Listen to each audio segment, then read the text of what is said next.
across the UK, on DAB+, on YouTube, on the app, on your mobile, the home of common sense. This is Talk.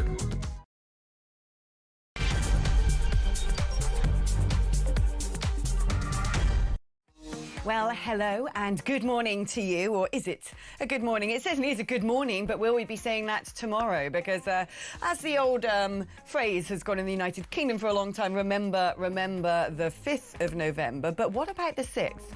I have a feeling that events tonight, when we see this sort of mass Muslim march in Birmingham, might end up being a date to bear in mind in the future, depending on the turnout, depending on what we see take place. But it certainly, to me, is a rather ominous sign that we are, well, not just creeping into sectarianism in this country, but careering headlong. And it almost seems to me, from some of the videos I've seen already, promoting this so-called March for Peace and Protest. Protesting against what?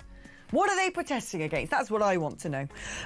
It almost feels as if an occupying force is in the UK's second city that is just flagrantly, audaciously banning other countries and other religions from entering into what they consider to be now their little caliphate.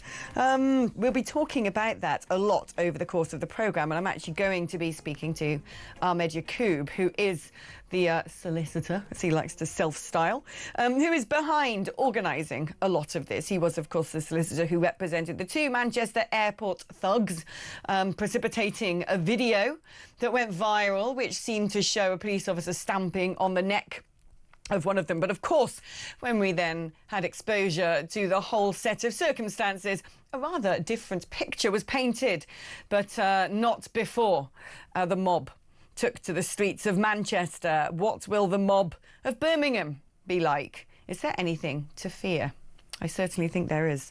We're going to be talking about that and lots of other things that are happening in the news today, and they all seem to be incredibly alarming. Exposés of what's really going on inside the migrant hotels, exposés of what's really going on inside the Home Office department, attempting to clear the backlog of asylum seekers. And all of it paints a deeply alarming picture of criminal negligence on behalf of the government and on Whitehall that is directly endangering women and girls especially, but frankly, the entire population. We're going to be digging into all of that. But let's try and keep our pecker up, shall we? We're all here in it together. Kumbaya and all that. Communal catharsis, if you want to try and put a positive spin on things, or at least share in despair. The number is 03444991000. But there's nothing to despair about when it comes to your phone bill, because it won't cost you anything. It's your normal network rates. You can also use that number to send me a WhatsApp message or leave me a voice note on WhatsApp. I love playing those out. 87222 is the number if you'd like to send me a text like talk before your message. OK, well, let's welcome on to HMS Sensible, our very first brilliant guest of the day, the inimitable Baroness Claire Fox, independent peer, director of the fantastic Academy of Ideas. Good morning to you, Claire. Good morning, Alex.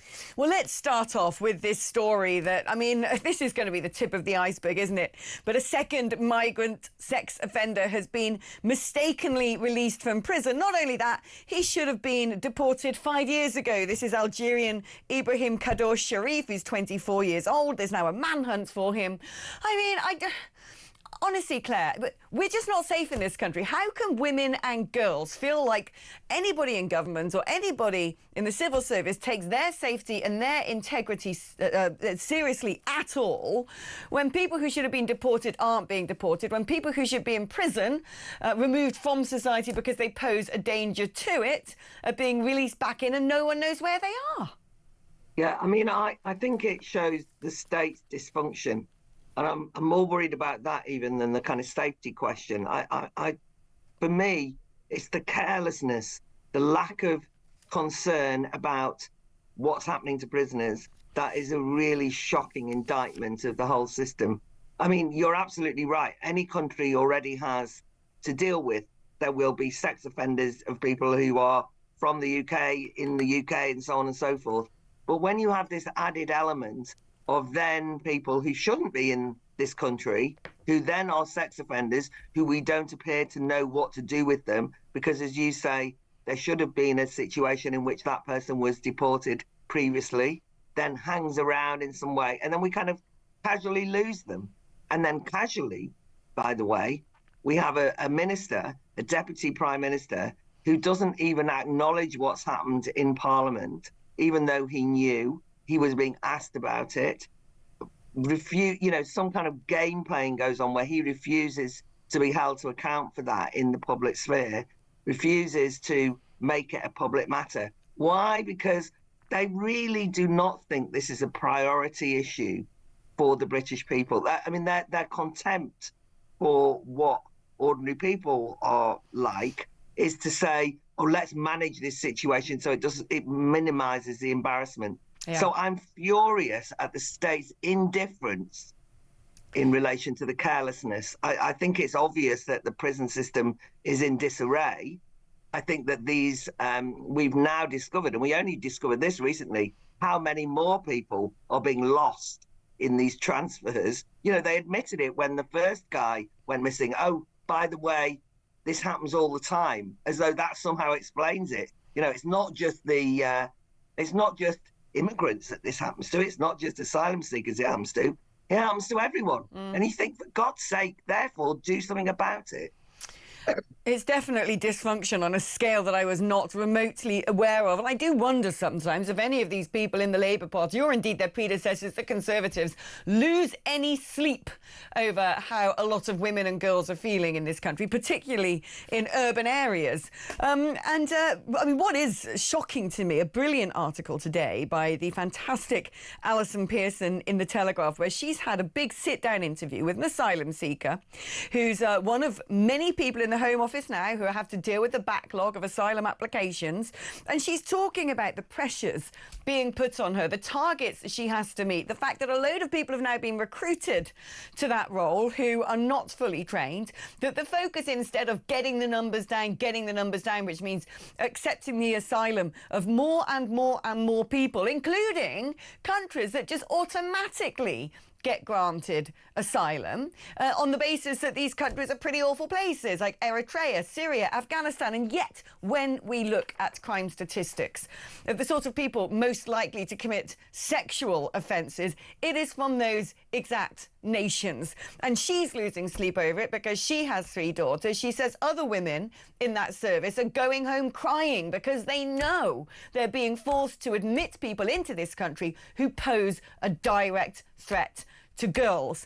And I just think, what has gone wrong in the United Kingdom where the priorities, the human rights of some unknown character from a country far away that's frankly got nothing to do with us, is coming in. People like you and me are paying for him to be holed up in a 4-star hotel, fully fed, equipped with whatever he needs, all his legal bills paid, so he can roll the dice and claim asylum time and time and time and time and time and time again ad infinitum until we're forced to accept him. And they know in that service that some of these men have previous convictions. They know that some of these men are not who they claim to be, that they are liars, that they are fraudsters, that they're potential terrorists.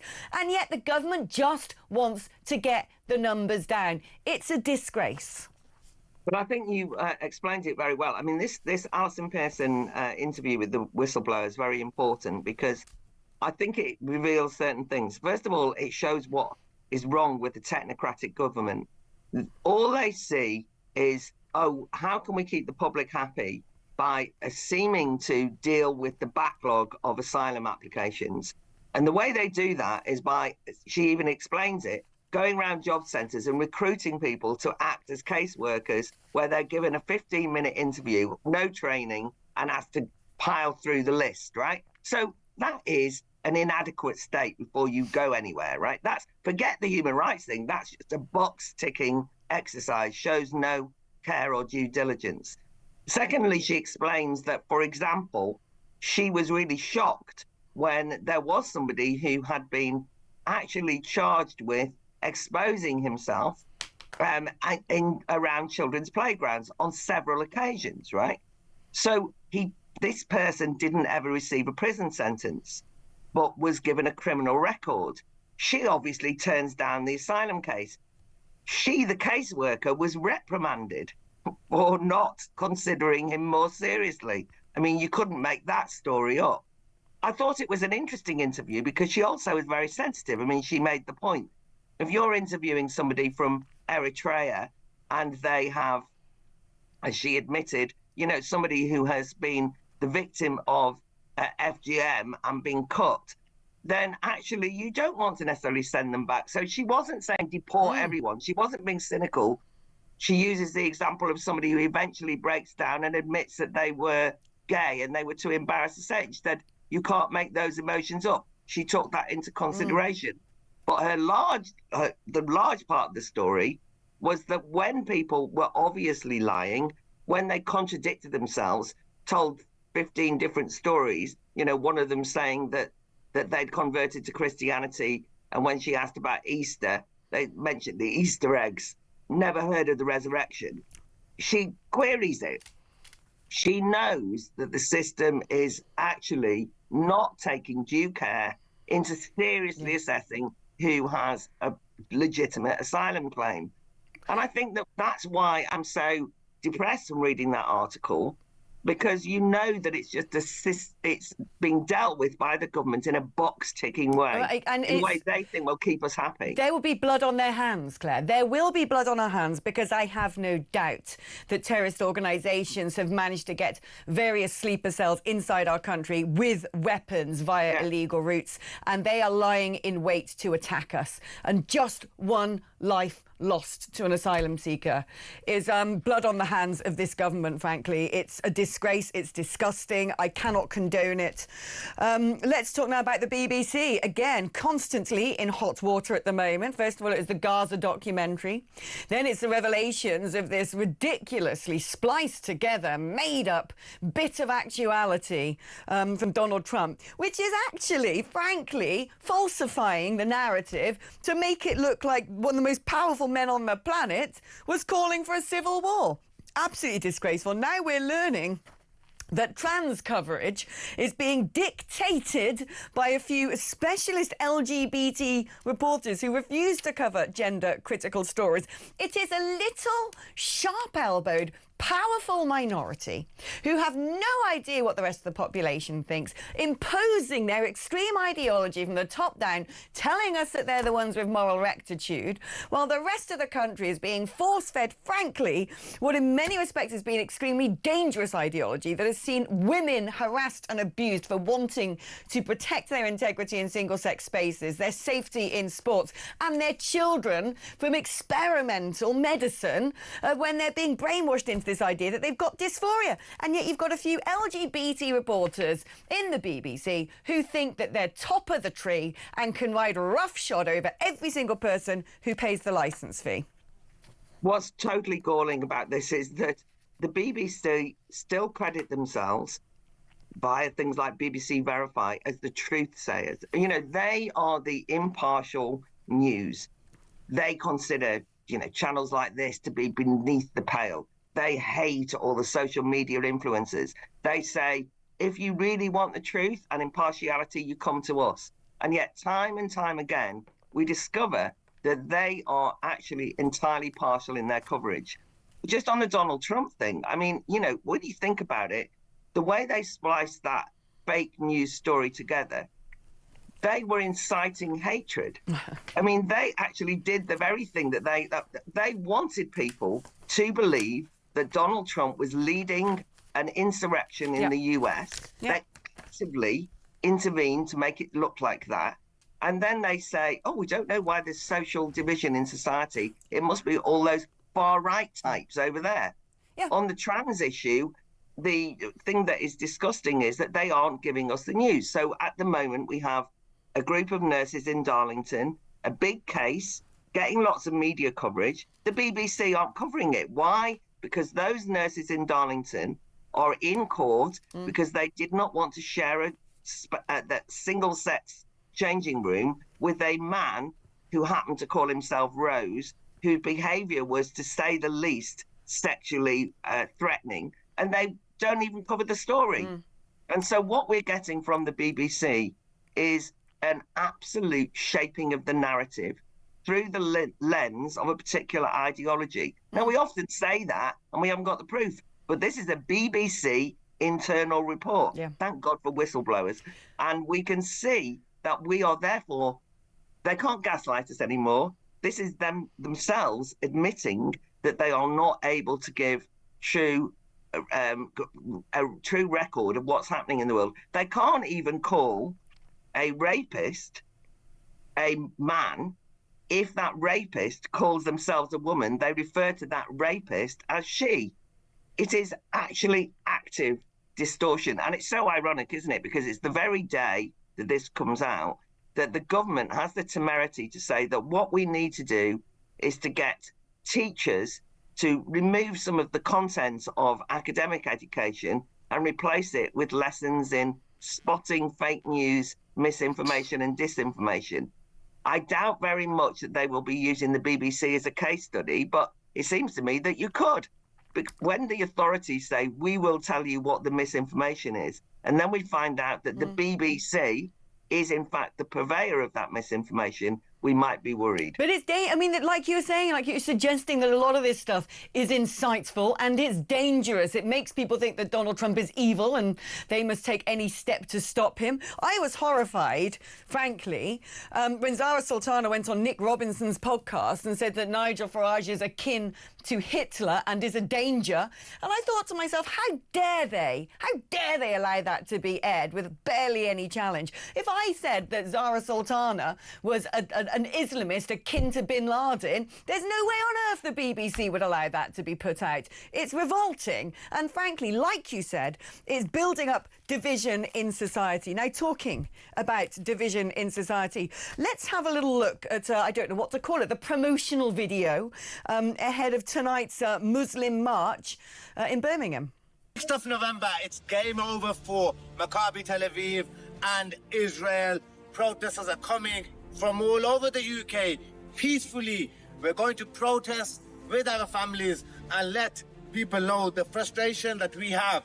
Israel should not be in FIFA. There's over 30 organizations that are involved and the numbers are going to be huge. Absolutely. My message to those right-wing extremists and the barbaric Israeli supporters who are supporting Maccabi Tel Aviv, that the city of Birmingham and moreover Aston is the home of lions. Lions, and we will not just remain silent when genocidal complicits come in and play football in our city. Remember that. I urge all the youth to be peaceful and not to cover their faces on that day. We want to send a clear message of peace and justice. Birmingham is united against Israel. Okay, game over for Israel on 6th of November. Remember that. Game over. Game over.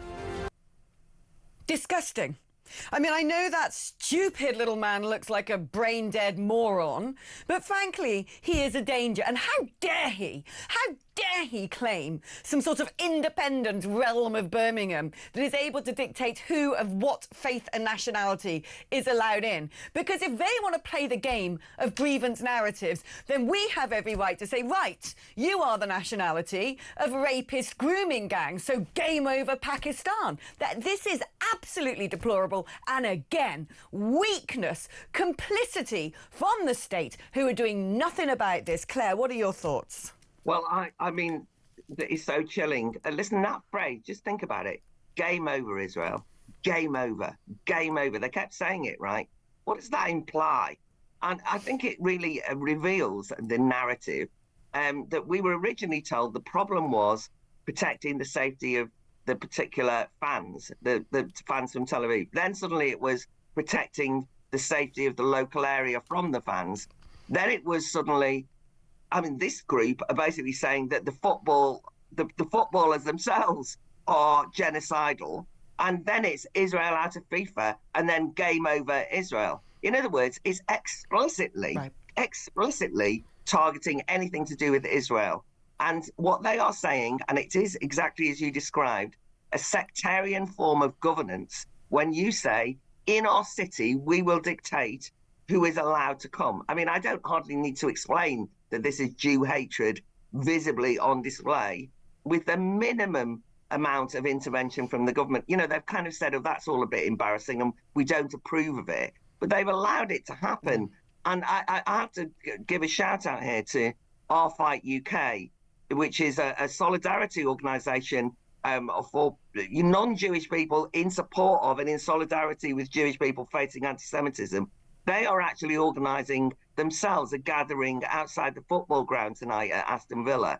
Josh Howie is going to be speaking, Mark Birkbeck, the organiser, just to show that you can't just declare this is a Jew-free zone in the United Kingdom and get away with it. I mean, and actually local MPs bearing down on this, who basically called for this to happen, the so-called independence. And we are in a situation where you do feel as though we started off talking about the dysfunctional state.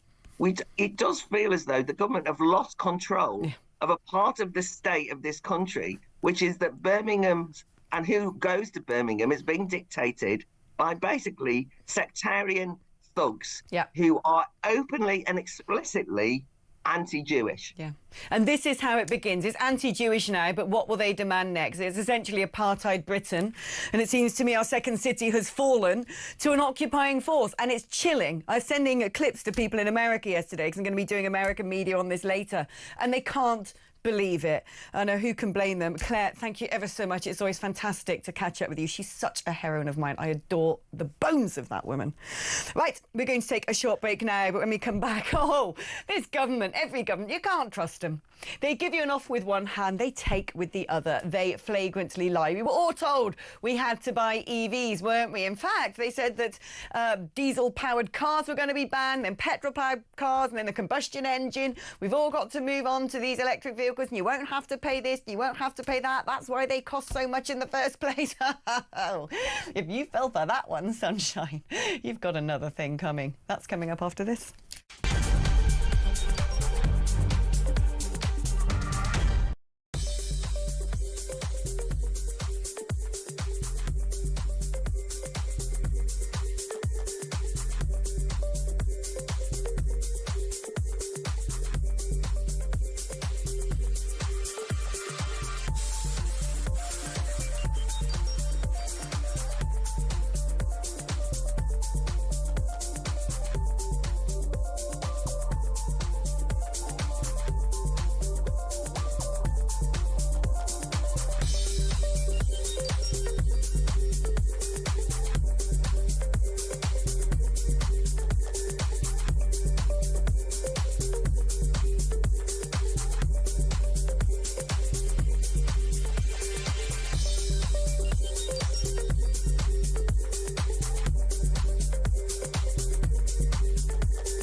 I mean, honestly, Pete, a manhunt, the prison service, tell me some sense, please.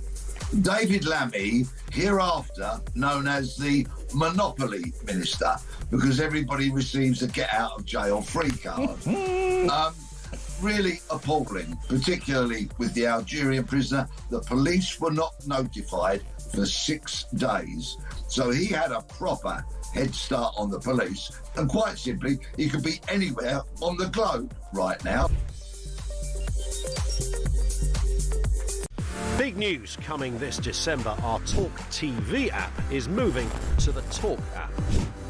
You can watch, catch up and listen to all your favourite shows and podcasts anytime, anywhere, all on the Talk app. From Monday, 1st of December, the talkTV app will no longer exist. Across the UK, on DAB+, on YouTube, on the app, on your mobile, the home of common sense. This is Talk. Well, hello there. I was teasing before the break, wasn't I? I hate having schadenfreude, but it does put a sort of slight half smile on my face. All those people who invested in electric vehicles, at least part of the reason, apart from what, frankly, because nothing beats a combustion engine, might be that they save money in the long term because you don't have to pay fuel duty.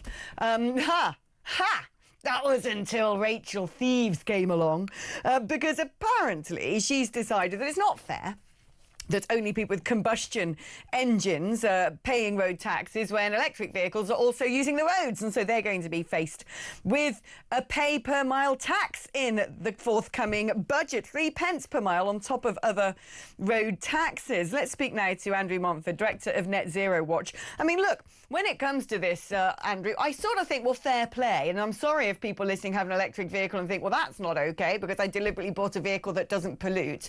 The point is the road tax pays for the maintenance of our roads, and a lot of electric vehicles are far heavier than the standard combustion engined vehicle, are actually therefore responsible for a huge amount of the potholes. And also, without sort of sounding like an inverted snob Marxist, frankly, the people who have bought electric vehicles tend to be top of the food chain and can probably afford to pay more road tax than your average white van man. What do you think to this? Yeah, that's certainly true. I mean, the EVs are really just a toy for rich people, and this is what the government does. They try to incentivize people to take on these green technologies with subsidies and sort of cost reductions of various kinds, but eventually they have to take them away. So it's not just the EVs. You see this on the heat pumps as well. They'll give you a subsidy for putting in your first heat pump, so it doesn't look quite so much more expensive, but when you come to replace it, there's no more subsidy. So then you get hit with the full whack. So all these people who've been putting in heat pumps for the last 10 years or whatever are going to get a nasty surprise in 10 years' time when they come to replace it. This is sort of standard bait and switch sales technique, isn't it? It's going to, this is really, really cheap. Come and take on the new green technologies, and then, did we say it was cheap? Surely not. The people are going to get nasty surprises in a few years' time. And, what can you say? People need to learn to question what the government tells them. The government will say anything to get its policies through. And if you trust the government too much, well, you'll get a nasty shock. Especially the cult of net zero. I remember when we were being told we all had to have diesel cars because they were better. Do you remember that? The whole sort of, diesel, it's a much cleaner fuel. And then about, 2 seconds later, well, we've got to get rid of all the diesel cars because they're dreadful, they're carcinogenic. Frankly, EVs are a con. Stick with a combustion engine is my advice. Frank, as well, this whole idea that you're saving the planet, when you look at the amount of CO2 and emissions needed and the use of sort of child slaves in all of the rare earth mineral mines in order to create one of these batteries. It's just, it's a load of baloney. Yeah, and we're going to get another nasty shock when we have to start recycling EV batteries. That is going to be a horrendously expensive and probably horrendously polluting process as well. And it's a disaster coming. It is indeed. I'm just waiting for biofuel to hit the market, and all the combustion engines will live a long and happy life, and the EV will be remembered as fondly as the compact disc. Let's talk now, though, about what Richard Tice was saying yesterday. He is playing down the idea that climate change is man-made, essentially suggesting it is garbage. I mean, that's a pretty unfashionable viewpoint these days, and it's almost sort of buying into a conspiracy that all the academic reports out there and articles in journals and all the university departments doing research are all in on some kind of secret plot. Yeah, I mean, I think it's probably reasonable to say that there has been a lot of hyping of this. But the thing that concerns me about this, I mean, this has come from, he said this yesterday, and he's been hit fairly hard by certain sectors of the media about it. And you get this sort of narrative policing. There are some views that you just must not air. And, this is not just, climate change. It's stuff like the rape gangs and the COVID jabs. You're just not allowed to question it. And if you do, then you're a conspiracy theorist or evil or in the pay of some dreadful industry. And this has to stop. This is really causing terrible, terrible issues for our society. But I want to ask, because this is something that I don't know where I stand on this, quite frankly. I'm going to put myself as an agnostic. I've seen that brilliant documentary by Martin Durkin, which actually was challenged by various scientists, and there had to be corrections issued. But it did raise questions about the impact of man-made, the man-made impact on climate change, and sort of, looking at the Earth's climate over a sustained period of time. It has had massive fluctuations. But then on the other side, I sort of think, well, look, there are so many departments now and scientists, whether they be geologists or meteorologists or biologists, who are all sort of going out there and using scientific equipment and spending a lot of money on getting empirical data, who are saying, no, there is something to see here. And that's the circle I can't square when people turn around and say, no, it's a load of garbage. Yeah, I mean, you are probably in quite a sensible position here. There are scientists out there collecting data, and yes, it does look like the world is warming. But on the other side of that, you can say, well, yes, it's warmed in the past as well. And they say the warming is unprecedented, and I don't think that's true. There was a period hundreds of thousands of years ago called the Younger Dryas, when they think it probably warmed by between 4 and 10 degrees in various places around the world in the space of a few decades, and much faster than with the warming we've seen today. So I think there are lots of arguments to be had here, and this comes back to the narrative policing point, doesn't it? In science, the narrative is being policed. People who sort of go and question the narrative, they get into terrible trouble. They are silenced, they have their funding taken away. And so, we're not hearing the whole story. And that is what our society has to correct. This is the poison. And it's surely, it's important to understand the full story if we're going to know how best to tackle whatever might be going on. It's interesting, as she puts a grape in her mouth. I was, when reading up about this and the sort of climactical changes that have happened in the world over the course of various centuries, I found out that in the sort of Renaissance period, there were vineyards all around London. So warm was it back then.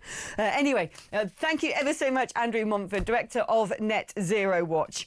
Let's take a short break now, but when I come back, well, I don't know if you saw PMQ's yesterday of David Lammy at the helm, and he was being questioned about whether or not yet another migrant sex offender had been mistakenly released from prison and had disappeared, and he refused to answer the question because, well, he quite rightfully determined that it would amount to career suicide, a suicide that probably is a long time coming.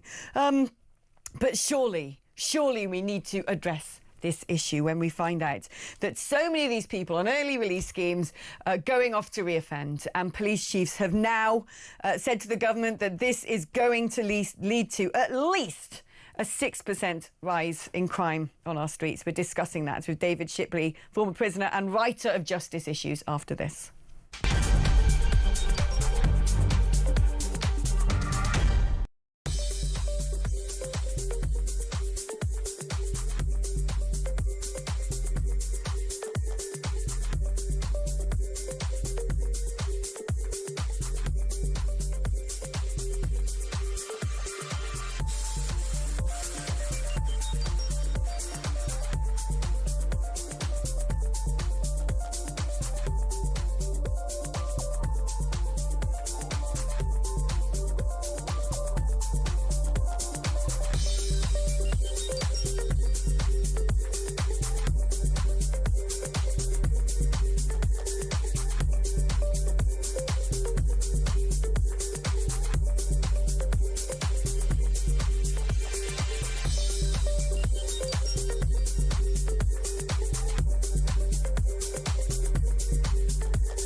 across the UK, on DAB+, on YouTube, on the app, on your mobile, the home of common sense.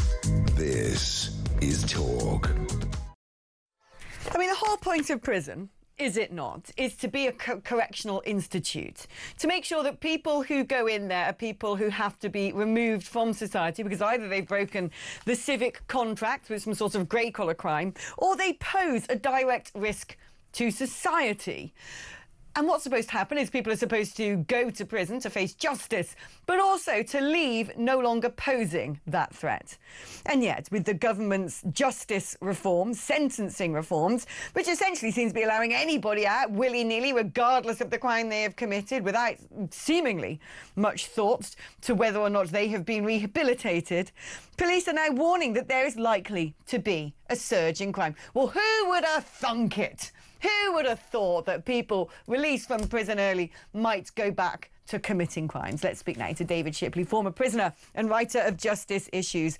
I mean, let's look at this. 6% crime rise is what police chiefs are saying about measures proposed under the sentencing bill intended to ease overcrowding in prisons. I don't know anything about anything when it comes to the statistics of recidivism, but I would imagine that could be an underestimate.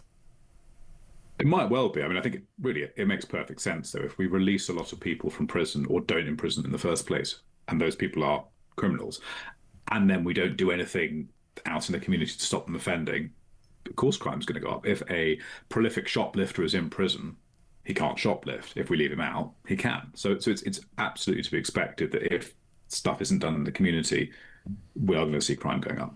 I mean, these people, when they leave prison, a lot of them end up reacquainting themselves with their old groups, their old sort of, cults of criminality, if you will. What I don't understand is I have heard previous governments plan that they're going to create supermax prisons, 10 new prisons. During COVID, we were building Nightingale hospitals, Nightingale courts. Why? When the situation of prison overcrowding has been hanging like the sword of Damocles over the justice system for so long, forcing a lot of magistrates and judges to not give out custodial sentences or give much reduced ones, now leading to people who frankly should have no rights to get back into society, freedom to go around and commit crimes again. Where are these prisons? Well, we learned actually in August that the prison building programme is now considered to be unachievable. That was the verdict of the National Infrastructure and Service Transformation Authority, which is a big government body that oversees this stuff. Basically, one of the big prison building contractors collapsed in August of last year, September of last year, sorry, and now no one really thinks the prison building programme is achievable, which means, by the way, that on the forecast growth in prison population, the prisons will be full again before the next general election. So the party in power, Labour, are going to have to do something about that. And I just don't, I mean, if they have to consider further early releases, we'll be releasing people at 25% of the way through their sentence or something like that. It seems like no one will accept that. So it's going to be a disaster. It is going to be a disaster. The Justice Secretary, David Lammy, I mean, perhaps actually, I'm no fan of David Lammy, but the fact that these people have been released from prison early isn't necessarily his direct fault. It seems to me like Wandsworth Prison need to very much get their act together. But he should at least deserve to get it in the neck for failing to be honest in Parliament when asked whether he knew about yet another prisoner having gone missing. Yeah, I don't think it's particularly David Lammy's fault. I think it's actually the fault of the prison service managers and the senior civil servants who've mismanaged this system for a decade or more. But yes, he was not clear in front of Parliament. He could have given some disclosure. He could have said, there is actually someone we're looking for at the moment. I can't give all the details, but I will update the House as soon as I can. And he could have been honest about it, but he chose not to. And then this morning, he sent out his junior minister on the airwaves to defend the fact that he went suit shopping yesterday morning when he knew there were two prisoners on the run. And then last night, from his Twitter account, I saw he posted this tweet. And I appreciate he's very proud of this, saying that he was very proud to be the first black man to appear in the prime ministerial role of Prime Minister's Questions. But this is on a day where he's lost two prisoners who are still at large. So it just seemed a very weird thing to send out, to be celebrating this disastrous PMQs and the fact that, the prison system is in chaos. No, frankly, if you have to sort of keep going back to the colour of your skin to be your sort of best defining feature, then you're clearly not doing a very good job in your role. David, thank you ever so much. It's always great to catch up with you. David Shipley, their writer on justice issues. Right, we're going to take a short break now, but I'd love to hear from you. I'm going to read some of your messages when I'm back from the break because they are stacking up here in my little sort of setup here that I like to call my Cape Canaveral of common sense. If you'd like to add to all of the sort of thoughts and opinions I have to get through during the course of the show, you are more than welcome to. I'd love to hear from you. 03444991000 is the number to send me a WhatsApp or leave me a voice note on WhatsApp. 87222 is the number to send me a text message if you're going to do that. Right, talk free text. And if you'd like to join me on the telling bone, you can do that right after this break. So please do call 03444991000. I can't wait to speak to some of you. OK, back after this.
Big news coming this December. Our talkTV app is moving to the Talk app.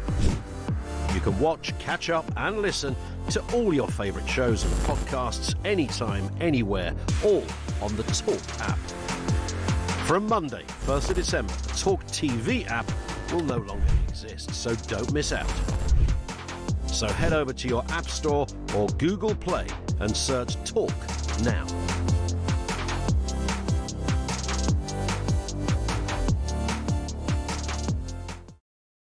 Big news coming this December. Our talkTV app is moving to the Talk app. You can watch, catch up and listen to all your favourite shows and podcasts anytime, anywhere, all on the Talk app. From Monday, 1st of December, the talkTV app will no longer...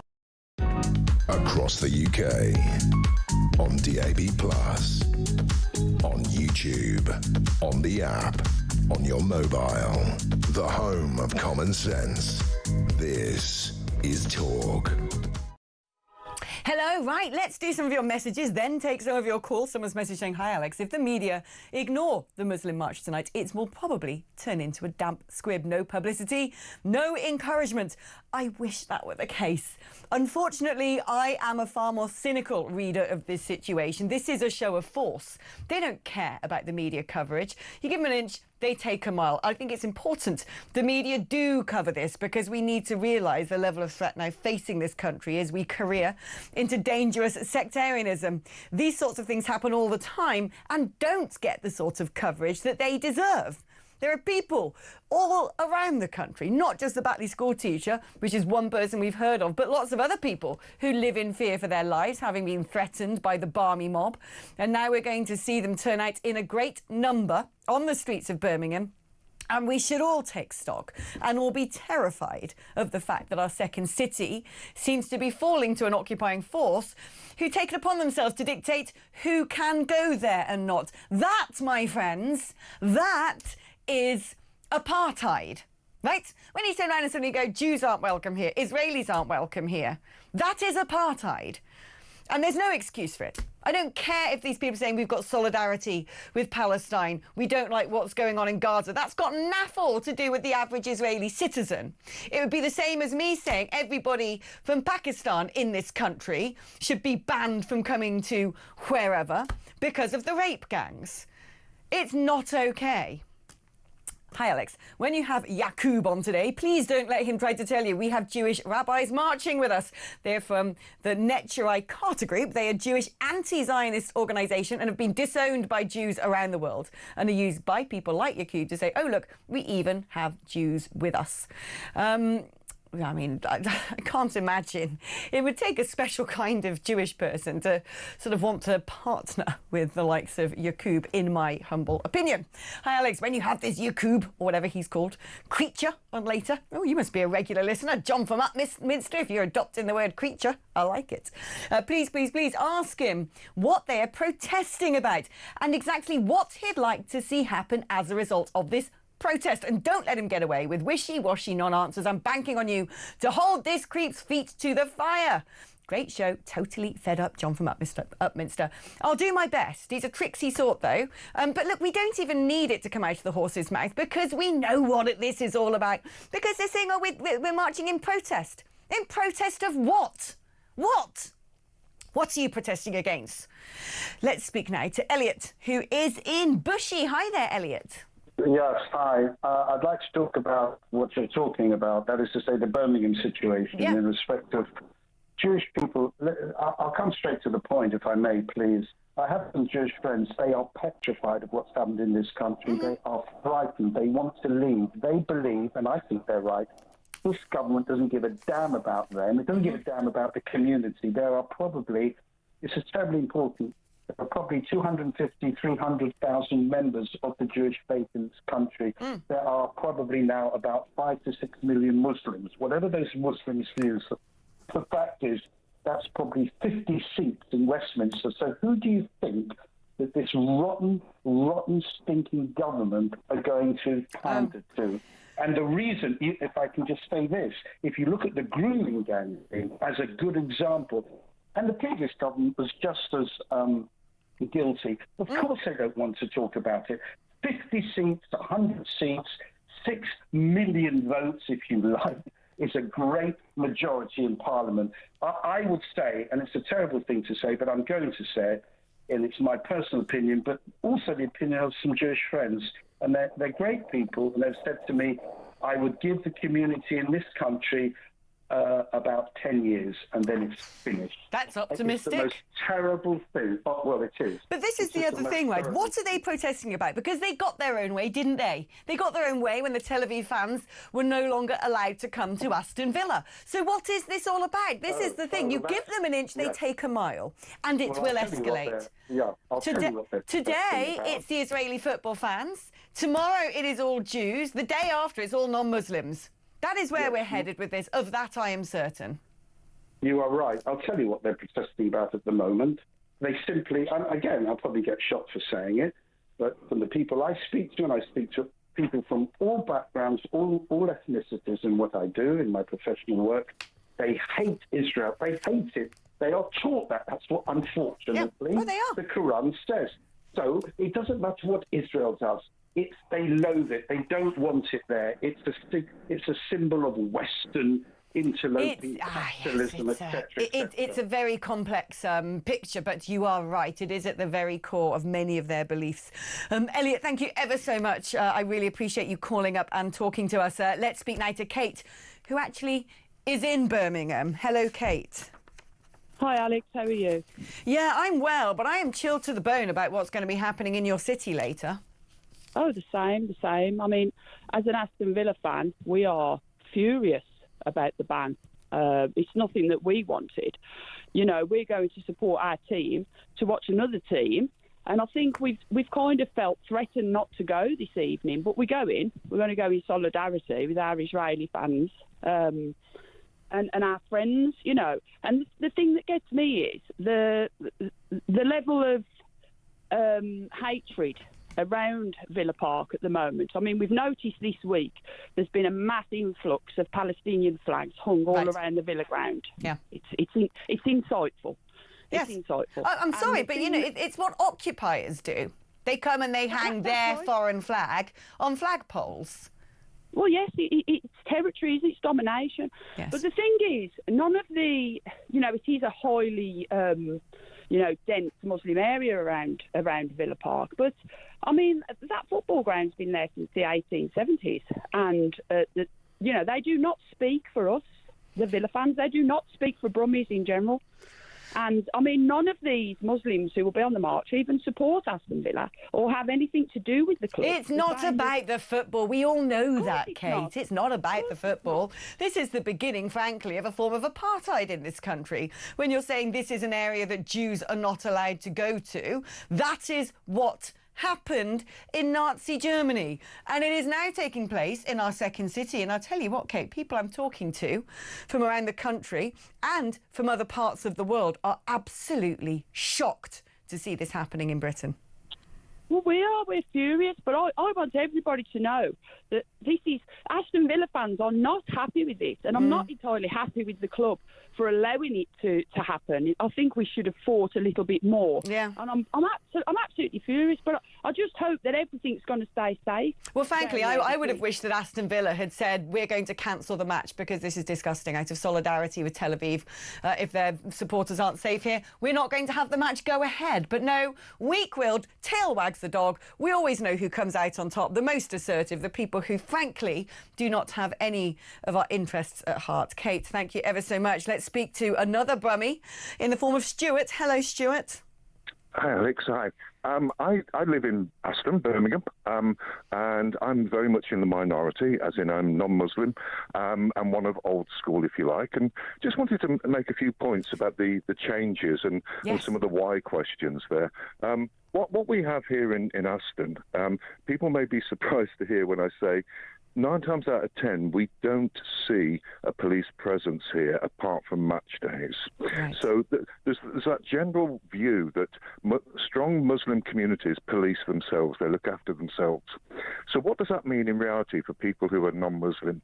I could take you down the high street right now and there would be open drug dealing and all sorts of illegal activity, and it's done without any fear of the police stepping in because they keep a very, very low profile. Just another quick example. For the last 12 months, on every lamppost on the road that I live in, we have Palestinian flags. And as I'm sure you know, there's been a lot of kickback with St George's flags being erected in other parts of the city. And Birmingham City Council have invested lots of money to take those down. They won't dare come near Aston to do something similar for fear of a reprisal and the kickback from the majority Muslim. But here's some good news. I walked past Villa Park this morning, and on Monday night, there were Palestinian flags on every lamppost. This morning, they've all been taken down. Now, that is part of the police operation to police what's about to happen. Oh, good. So the police are taking some sort of proactive... They are. They're doing that. But people need to understand, this isn't exclusive to Aston. This is happening next to football grounds up and down the country. And I'm thinking of the West Hams of this world and the Millwalls, that when you think of why, how has this happened? If you go back to, say, the 70s and the 80s, where house prices... next to football grounds that had lots of football violence, the house prices were always considerably cheaper. Right. And what's happened since then? The traditional locals have moved out, and the Muslim community has expanded and expanded. So currently, as a non-Muslim, my message from the police in Birmingham is I need to stay home today and keep my head down because I'm shocking. You have to stay home and keep it. That is absolutely. Look, Stuart, I've got to go, so come it's an advert break, but that is shocking to hear. A man in his own country being told to stay at home because he's not Muslim. Are you kidding me? Is this where we are today? It is horrifying, horrifying, and the government is complicit in this. They're doing nothing. We're taking a short break now, but if you want to get riled up even more, wait till you hear the whopper of the story coming up after the break.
Across the UK, on DAB+, on YouTube, on the app, on your mobile, the home of common sense.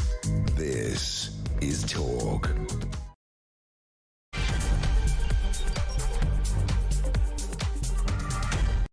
Hello and welcome back. This is hour 2 of the show, and thank you if you've joined me for the very first hour. I appreciate it. Solidarity in our communal catharsis, and welcome aboard if you've only just been able to connect.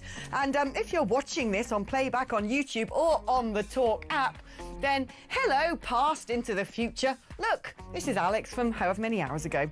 And congratulations for being sensible enough to catch up on all of the brilliant content you would otherwise have missed. Now, let's hark back to the first hour, because I spoke with Claire Fox about an article, a big report that was done in the Telegraph by Alison Pearson, who was speaking to somebody who was processing asylum claims, who was harrowed by the people she knew was duping the system. The liars, the con men, the people who had committed crimes, the people who intended to commit crimes, the people who were just duping the system for a free holiday at our expense, but also those people who posed a genuine threat from terrorists to rapists to gangsters.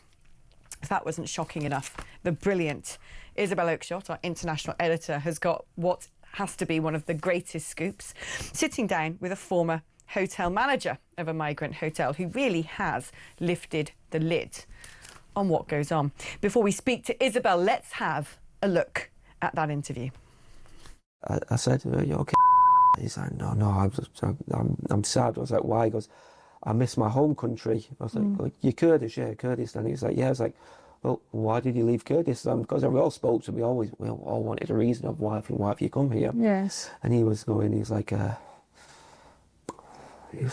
thinking, he was like, one day he goes, I had an argument with my wife. I'd been drinking heavily. He said, I killed her. He says, killed her with my hands. And he goes, and then I didn't want to get caught, so I had to leave the country, and I'm here.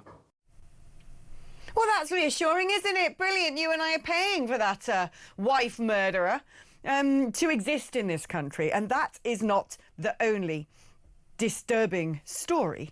But among the disturbing stories, there are also stories of genuine asylum seekers who leave their rooms in a pristine condition and show immense gratitude for our hospitality. Let's speak to Isabel about what she was told. Isabel, welcome to the show. First of all, congratulations. This has been a series of interviews you have done. Excellent storytelling, excellent reporting, as one has come to expect from you. You set the bar very high indeed. But these revelations, I mean, let's go into some of them, because these revelations should keep anybody up at night, both in fear and in absolute despair. Thank you for that. Well, thank you for saying nice things about my reporting, but really it's the source of this, Adam, who deserves all the credit for his bravery. And for listeners and viewers that may not have been following this story all week on Talk, Adam, for his pains of exposing what goes on behind closed doors in asylum hotels, was paid a visit by no fewer than 10 police officers dressed in riot gear.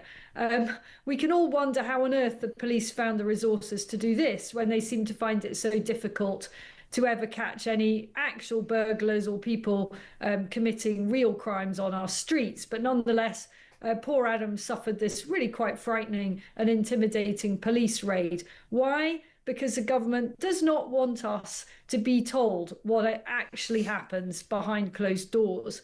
And, you know, Adam is a very measured source. He quite enjoyed his job. He met some really nice asylum seekers, but I'm afraid to say that many of the other asylum seekers did not behave well. He talked last night in the clip we played on Talk of asylum seekers that spat in his face, of asylum seekers he's been talking about all week who got into fights with each other, who staged hunger strikes because they didn't think the quality of the food they were getting was good enough, who routinely and openly used drugs in their rooms. And that seems to be very difficult for the hotel operators to do anything about. Eventually, you may get kicked out of the hotel, but what happens to you then?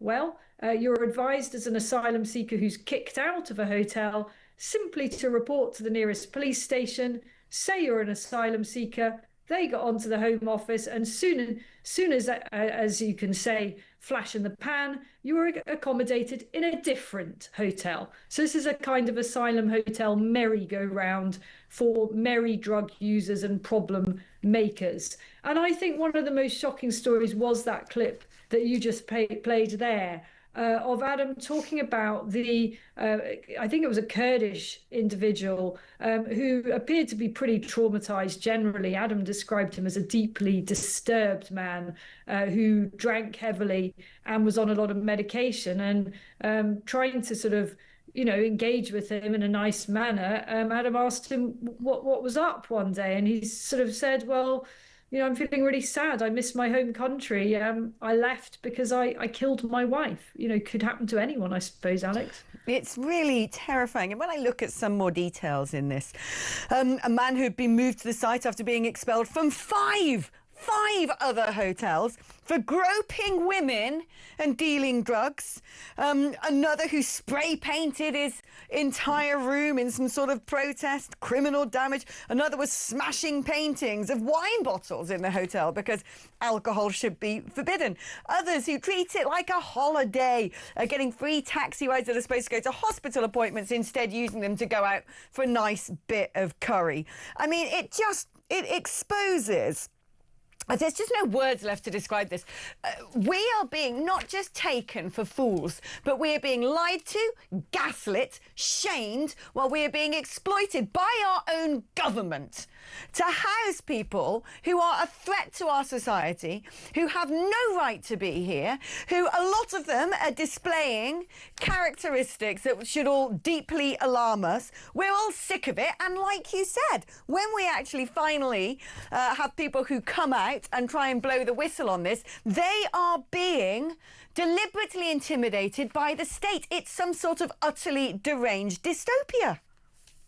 Well, if anyone was in any doubt about just where the government itself sits on this debate, you only need to look at the Home Office's response to our story. We gave them plenty of notice to do what they could to look into it. Now, I accept that there are thousands and thousands of asylum seekers, I'm afraid, many of whom could have murdered their wives or anyone else. And so maybe it was rather difficult for the government yesterday, the Home Office, to whittle this down to, who it might have been. But their response to the story was not to say, well, thank you for bringing this to our attention. And yes, we have a clear record because young Adam reported this to the chain of command in the hotel concerned. So there ought to have been records of it. No, their response to this was to lash out at Talk for bringing the story into the open. Let's read this, because this is one of the most disgusting and audacious and arrogant and vile responses I've ever seen. A Home Office spokesperson said, "It is deeply disappointing and irresponsible." Hold on, irresponsible? That talkTV failed to provide the Home Office with the information required to verify these allegations. I'm sorry, irresponsible? Irresponsible are the people handing the right to reside in this country to would-be terrorists, wife killers, rapists and drug dealers. Irresponsible is the department of the government that are losing prisoners left, right and centre. Irresponsible are the people who have granted men asylum who have gone on to rape and abuse women, even murder them. Irresponsible is the exact word that I would give to the Home Office. That is disgusting. Well, ill-judged as well. What an ill-judged statement. What could they have said if they'd been unable to get to the bottom of it? And, of course, I recognise it is difficult for the reason I said, because there's so many of these people who have bad characters. What they could have said is, thank you for bringing this deeply disturbing report to our attention. Clearly, we will now be doing everything in our power to identify the individual concerned, try to verify whether or not he really did kill his wife. And if he did, we will be taking the appropriate action to make sure that he doesn't present any danger to the British people. That's not a difficult thing to say, but no, instead the response is to try to kick ass. It tells you everything you need to know, really, about the attitude of the authorities to this ongoing scandal. And we've got to thank whistleblowers. They pay a high price all too often.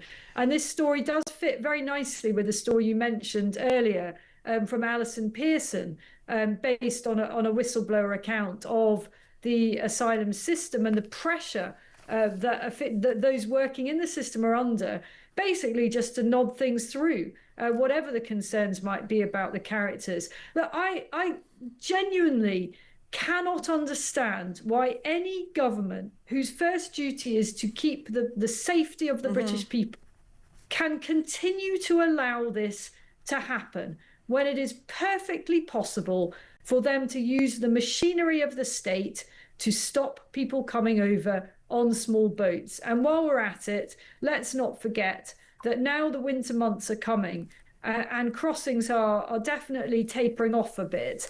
People are still coming over in the back of lorries. People are coming over in cars illegally as well. What does this boil down to? Border control. We're really, really bad at it. who suffers? Innocent British citizens and taxpayers. Isabel, I've just got to the stage that I look at everything going on and the speed with which it's happening. When all of these things are interconnected, all the stories we're talking about today, whether it's these protests in Birmingham, which makes me feel as if there's a hostile occupying force dictating apartheid conditions in our second city. And you just have to look at the civil service and the government and just think they are willfully, irreparably imperiling and impoverishing their own people, vandalising the country, destroying it for future generations, exploiting us to pay for it all, while gaslighting us. And if that doesn't work, actually explicitly threatening and terrorising us. These people are evil. And I'm not talking about the Turkish drug dealer and the rapists and the wife beaters. They're pretty evil, but I'm actually talking now about the authorities and the government implicit in this stuff. It's not okay. While I've got you, let's talk about all these prisoners randomly being released early, because I don't know.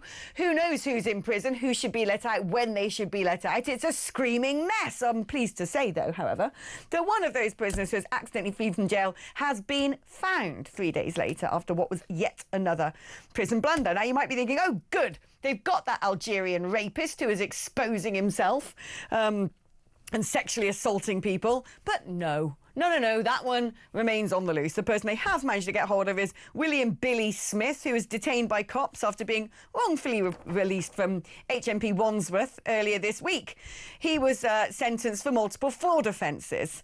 I mean, I'm not saying he doesn't deserve to be in prison, but that man doesn't scare me as much as old Mr. Algerian would-be rapist. I mean, I don't think I really realised that the accidental release of prisoners was a thing. I mean, apparently this has been a thing for quite some time, and none of us were really any the wiser about it. I mean, we hear about the odd daring prison escape, and that's always, you know, a fascinating story. But the idea that the authorities themselves are routinely making these kind of blunders was a new one on me. And I was saying to Kev O'Sullivan on his show last night, you know, it's not that long ago that ministers would have to resign over something like this. You know, you let prisoners out accidentally, even just one high-profile prisoner out accidentally, you would have to honourably leave your job. And now it seems there's no consequences for our political leaders when they do this kind of stuff. And we know, as I said before, who pays the price. It's innocent people on our streets who find themselves the victim of violent individuals who should have been kept in jail for very much longer. Let's talk now about what is going to be taking place in Birmingham later today. Let's remind ourselves, shall we, with this clip from Ahmed Yaqub, who is going to be joining us after midday. 1st of November, it's game over for Maccabi Tel Aviv and Israel. Protesters are coming from all over the UK peacefully. We're going to protest with our families and let people know the frustration that we have. Israel should not be in FIFA. There's over 30 organizations that are involved, and the numbers are going to be huge. Absolutely. My message to those right-wing extremists and the barbaric Israeli supporters who are supporting Maccabi Tel Aviv, that the city of Birmingham and moreover Aston is the home of lions. Lions, and we will not just remain silent when genocidal complicits come in and play football in our city. Remember that. I urge all the youth to be peaceful and not to cover their faces on that day. We want to send a clear message of peace and justice. Birmingham is united against Israel. Okay, game over for Israel on 6th of November. Remember that. Game over. Game over. Birmingham is united against Israel. That isn't a message of peace and justice. That's a message of anti-Semitism, hatred and apartheid, putting up Palestine flags, encouraging all the Muslims around the country to come and make it clearly known that in our second city, Jews are not welcome. I didn't think this country could ever sink to those depths. It's clear to me now. We essentially have a fifth column occupying force. The tail's been wagging the dog for a long time, and the government yet again are doing nothing. Wasn't that alarming? You know, I do recognise that they said, please don't mask your face, but I guarantee that there will be a very, very significant proportion of people that turn out to this protest, whatever it is. I'm not sure why they're protesting at all, because they've already succeeded in ensuring that the fans can't actually be there. But it was quite aggressive, really, wasn't it? You know, that is a clear metaphoric call to arms. And at the end of the video, you know, they rush forward as if they're launching into battle. It's really very, very sinister. And I'm disappointed. You know, when this story first blew up a few weeks ago, I was sure that, especially when Keir Starmer intervened and said, you know, it's not right that the Maccabi fans should be banned, I was sure there'd be a U-turn on it. You know, you learn to read the runes of these things as a political journalist. And it seemed to me there were so many people in high places saying this can't be. You know, we can't have a sporting fixture politicized in this way. I was sure there'd be a U-turn on it, but no, health and safety, isn't it? But it's not a sporting fixture being politicised. It is much more than that. That is the grievance narrative they are using as a show of force. To me, this is a clarion call from people who live in this country, don't abide by our traditions, our culture, our values, who are now displaying dominance, who are basically saying, look, you gave us an inch, we're going to take a mile, just you try and stop us. And yesterday, it was the Jewish football fans. Today, it is all people from Israel. My question is, who's it going to be tomorrow? Well, it could be any one of us who is in a group that these rabble rousers dislike. And I think this is just a horrible kind of environment. You know, it's a horrible culture for our country to have descended into. You know, it is possible to have multiculturalism in a peaceful and happy way. I see it where I live now in the Middle East, ironically, but it only works if everybody signs up to agreed rules and standards of conduct. And unfortunately, we've let all of that slip in the name of #BeKind and let's be tolerant and all of that. We've been so tolerant that we have allowed the intolerant groups of people to dominate our national life in a very, very sinister way. Very sinister indeed, and I wonder if we'll ever be able to put the genie back in the bottle. Isabel, thank you ever so much. Excellent reporting as always. She is a national treasure. Right, we're going to take a small advert break now, but when I come back, I'd love to talk to some of you, especially if you live in Birmingham. Are you worried about what is going to take place on the streets of Birmingham tonight? Are you worried about the fact that these sorts of grievance narratives, this sort of apartheid culture, is just happening without anyone blinking an eye? Have we really sunk that low, this quickly, that we're normalising this? I mean, a few months ago, it was just the pro-Palestine marches, the kids being killed in Gaza. Then it's banning football fans because, oh, well, they're hooligans. We know that's not true. Apparently, first of all, it's for their own safety, which is probably closer to the truth. But then, in a matter of moments, it's against all of Israel not being welcome in Birmingham. And so I ask, if I were to play this back in a year's time and look at where we are then, what sort of hellhole will we be living in? Let me know your thoughts. 0344499 1000 is the number to dial. I'll speak to you after this.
exists. I think it's disgusting that there are essentially no-go areas in our country for British Jews. We should never have allowed this situation to happen. Football matches should be able to go ahead, and fans, British Jews or fans from overseas, have to be able to come and enjoy these matches. What's happened in Birmingham is a total disgrace. And remember, when this was first announced, the Prime Minister and the Home Secretary said that they were aghast and that they were going to sort it out. They failed. Big news coming this December. Our talkTV app is moving to the Talk app. You can watch, catch up and listen to all your favourite shows and podcasts anytime, anywhere, all on the Talk app. From Monday, 1st of December, the talkTV app will no longer exist, so don't miss out.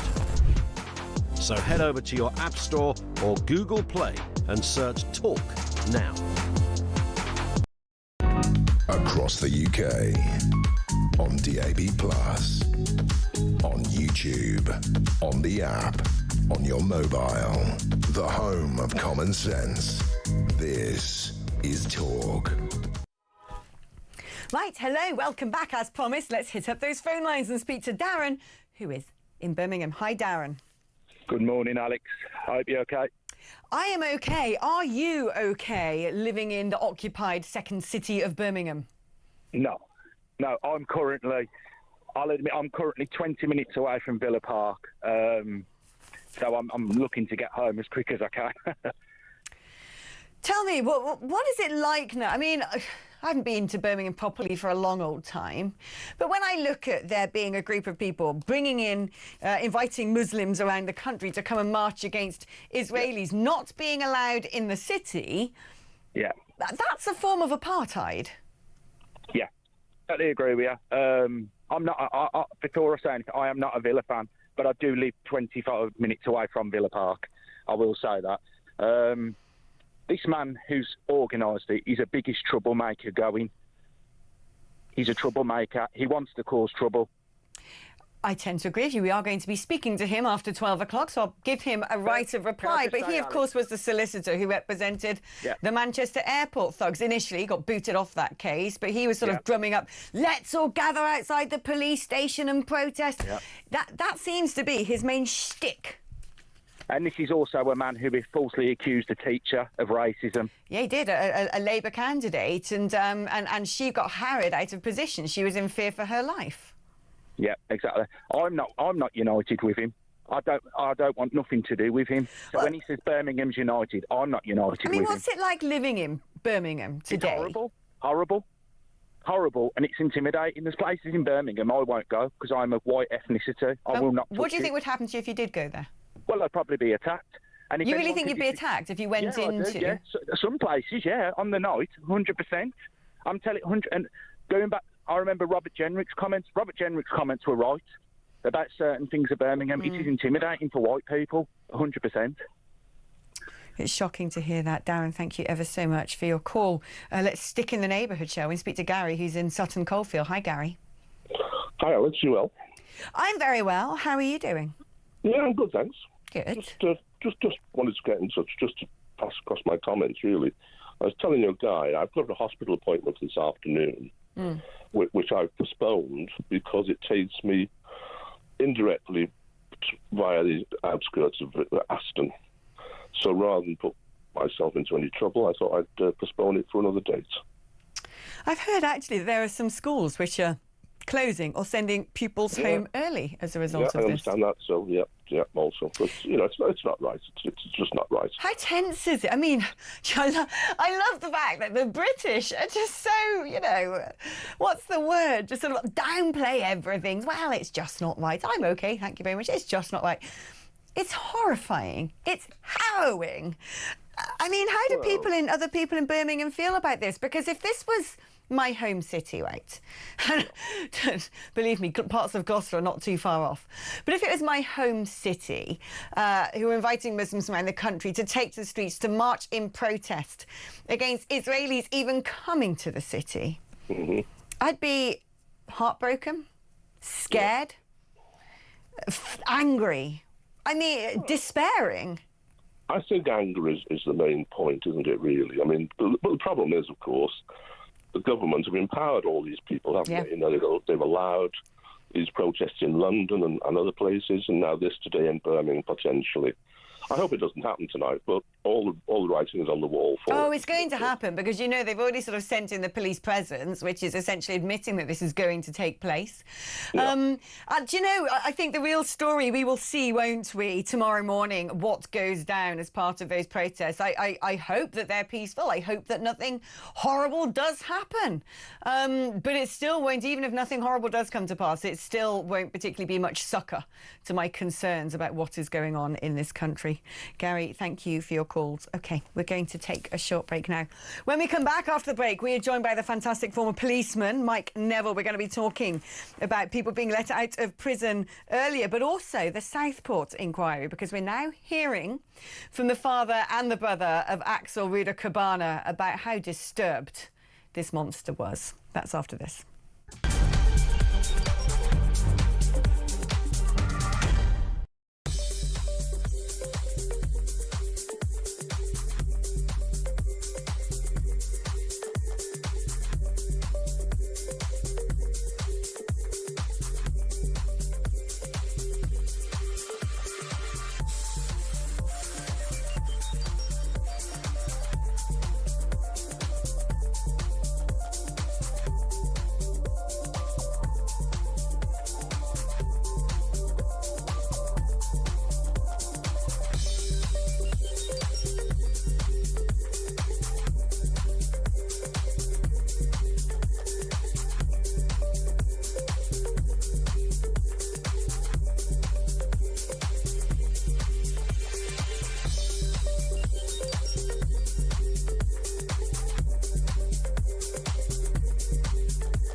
Across the UK, on DAB+, on YouTube, on the app, on your mobile, the home of common sense.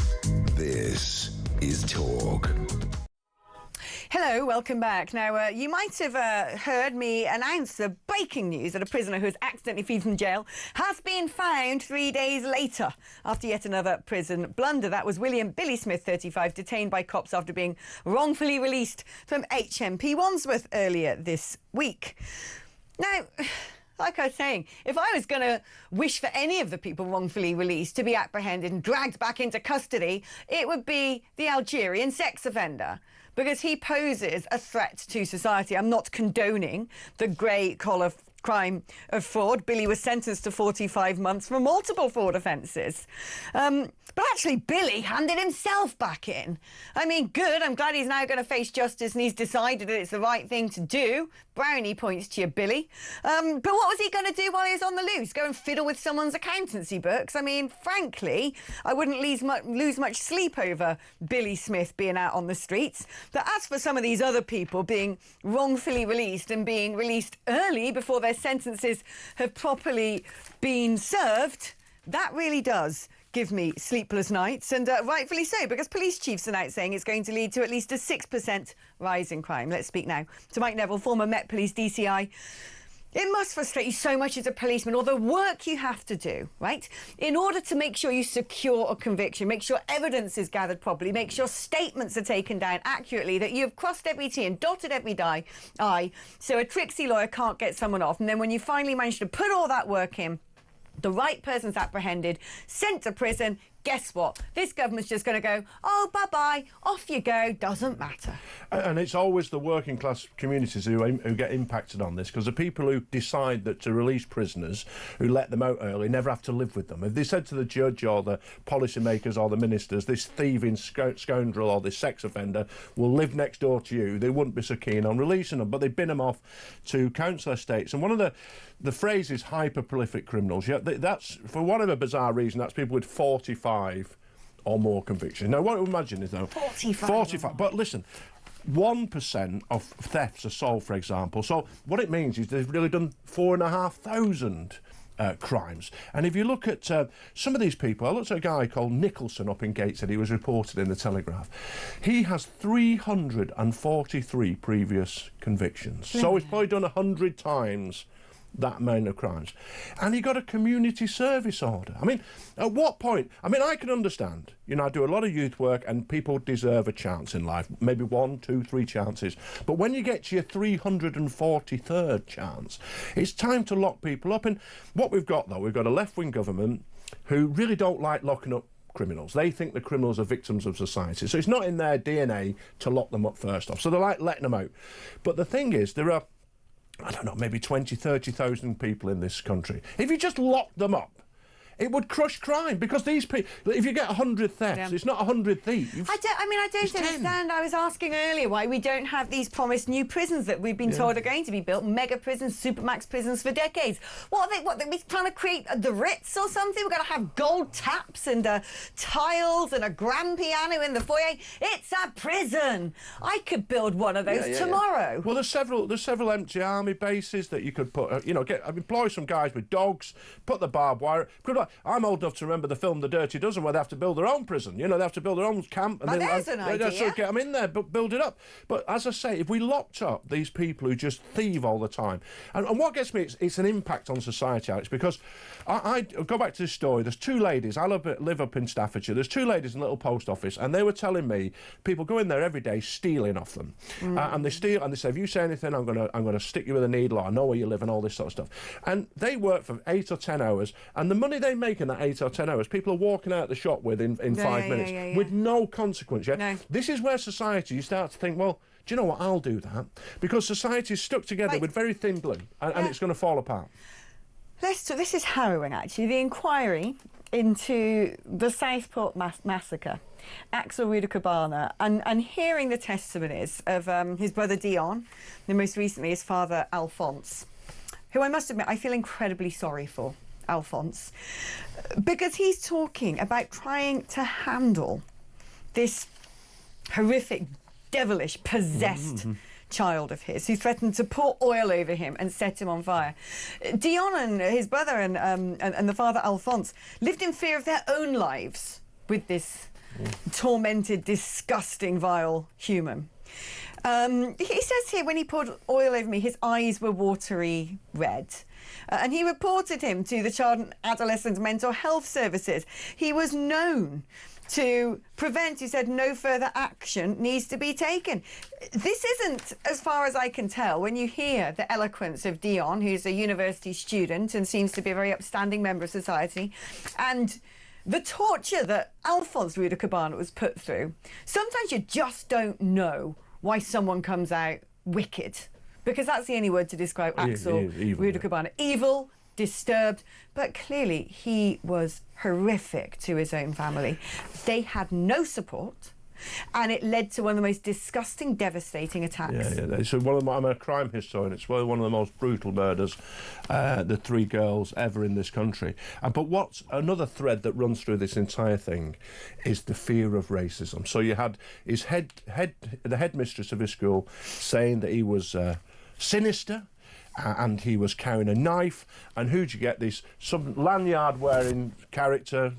We can all imagine that individual saying that you weren't allowed to use the word sinister. You can't use sinister about you. You can just imagine how they would smile at you, as I said, and they'd use the word appropriate a lot. And also, the fact that the headmistress was accused of racial stereotyping because it was a young black man with a knife. This problem runs through our entire establishment. Yeah. They cannot face up to it. And the brutality of this murder sums up another problem with this country. And it is just an utter mess. We cannot grip things. We cannot face awful truth. I looked at the last, after the railway incident, the awful, brutal stabbings on the railway. I looked at the last 10 stabbings where somebody had stabbed 3 or more times. Yeah. There was only 2 white suspects, and they were in Cornwall and in Hampshire, where it's a sort of 90% white. But still, you get these Baroness Casey reports describing the police as racist because they do this and that. We cannot, the police officers who are bravely patrolling the streets right now cannot help who commits crime. They have to be able to deal with them.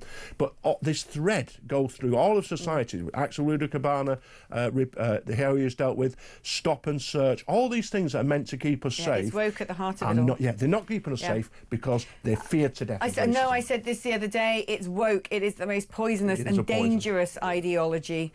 And, you know, I've mentioned quite a bit as well that when you look at the crimes being committed by people with psychosis, 10 times more likely to end up in prison if you have psychosis, 10 times more likely to have psychosis if you're smoking strong cannabis, 10 times more likely to be vulnerable to getting psychosis if you're a young black man. Exactly. And the people they're not policing for possession and dealing are young black men. And again, because why fear them? Now let's talk about this on the subject of Axel Rudiker-Bana.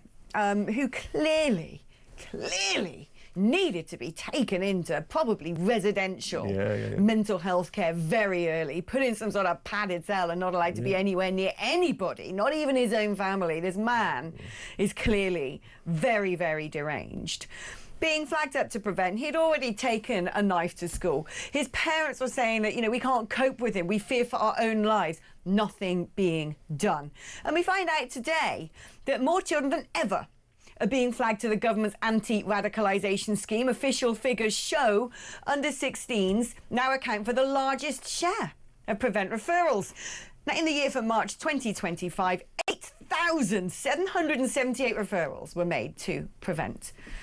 And that's an astonishing number, which is a 27% rise on the previous era, the highest total since records began. Children between 11 and 15 made up to over a third, over 3,000 of these referrals. And if you count days in the year, that is at least 10 children every single day being referred. Home Office statistics show the biggest ideological category are those with no clear extremist link.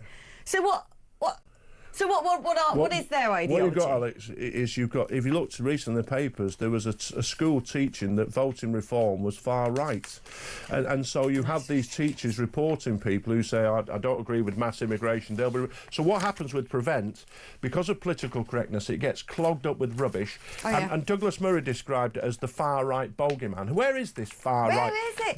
But half, if you look at Prevent, what they're trying to do is all the time they've got to say, oh, it's not just Islamic terrorists, there's this far right, we'll balance it out, and it's a lie. I've seen former senior police officers, Neil Basu, who's seemed okay, he came out with this nonsense, and what they're trying to do is justify it and try to say, well, we're not just picking on them, we're dealing with this as well, but it doesn't really exist. Where is this far right? It's really, I just watched, I don't know why, I watched the ITV series Trigger Point. The first series was pretty rubbish, and I thought, oh, I'll watch the second second one. Why not? It seems to be just a load of 5 seconds to defuse the bomb. Oh, look, you managed to defuse it. Well, that makes sense because there's a second episode and the protagonist isn't dead.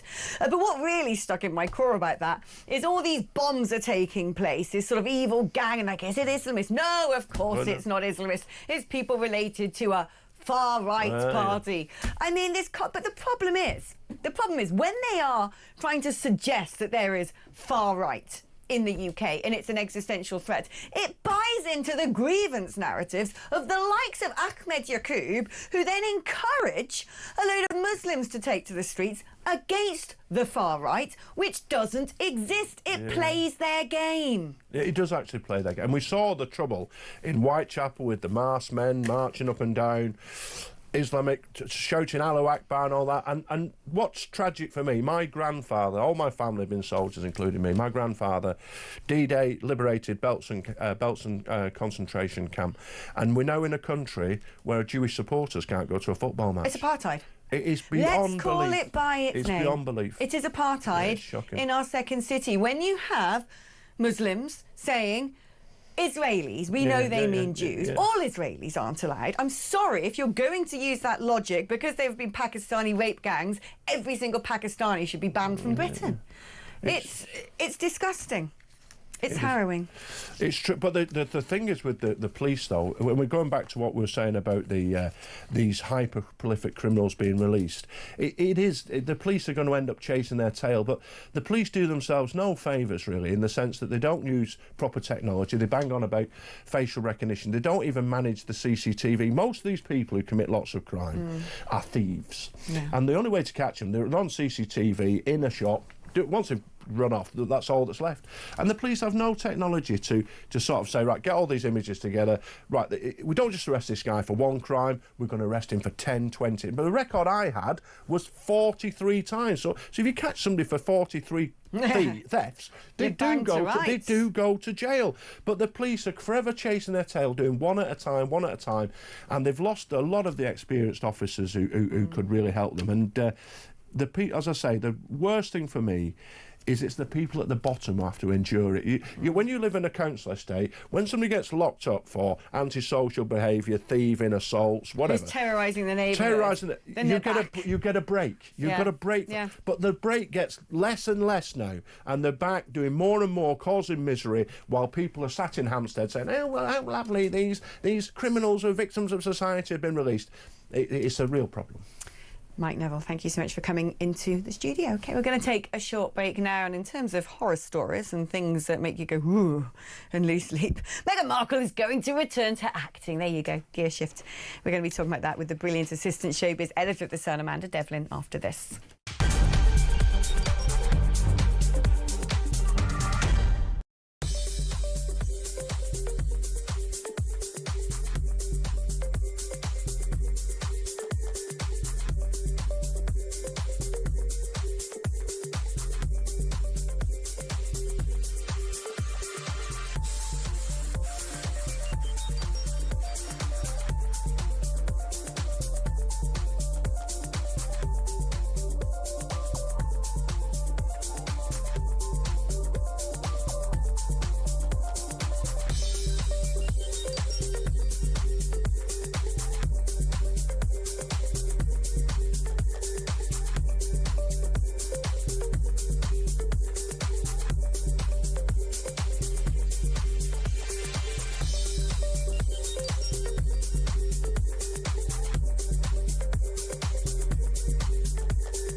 I think it's disgusting that there are essentially no-go areas in our country for British Jews. We should never have allowed this situation to happen. Football matches should be able to go ahead, and fans, British Jews or fans from overseas, have to be able to come and enjoy these matches. What's happened in Birmingham is a total disgrace. And remember, when this was first announced, the Prime Minister and the Home Secretary said that they were aghast and that they were going to sort it out. They failed. Big news coming this December. Our talkTV app is moving to the Talk app.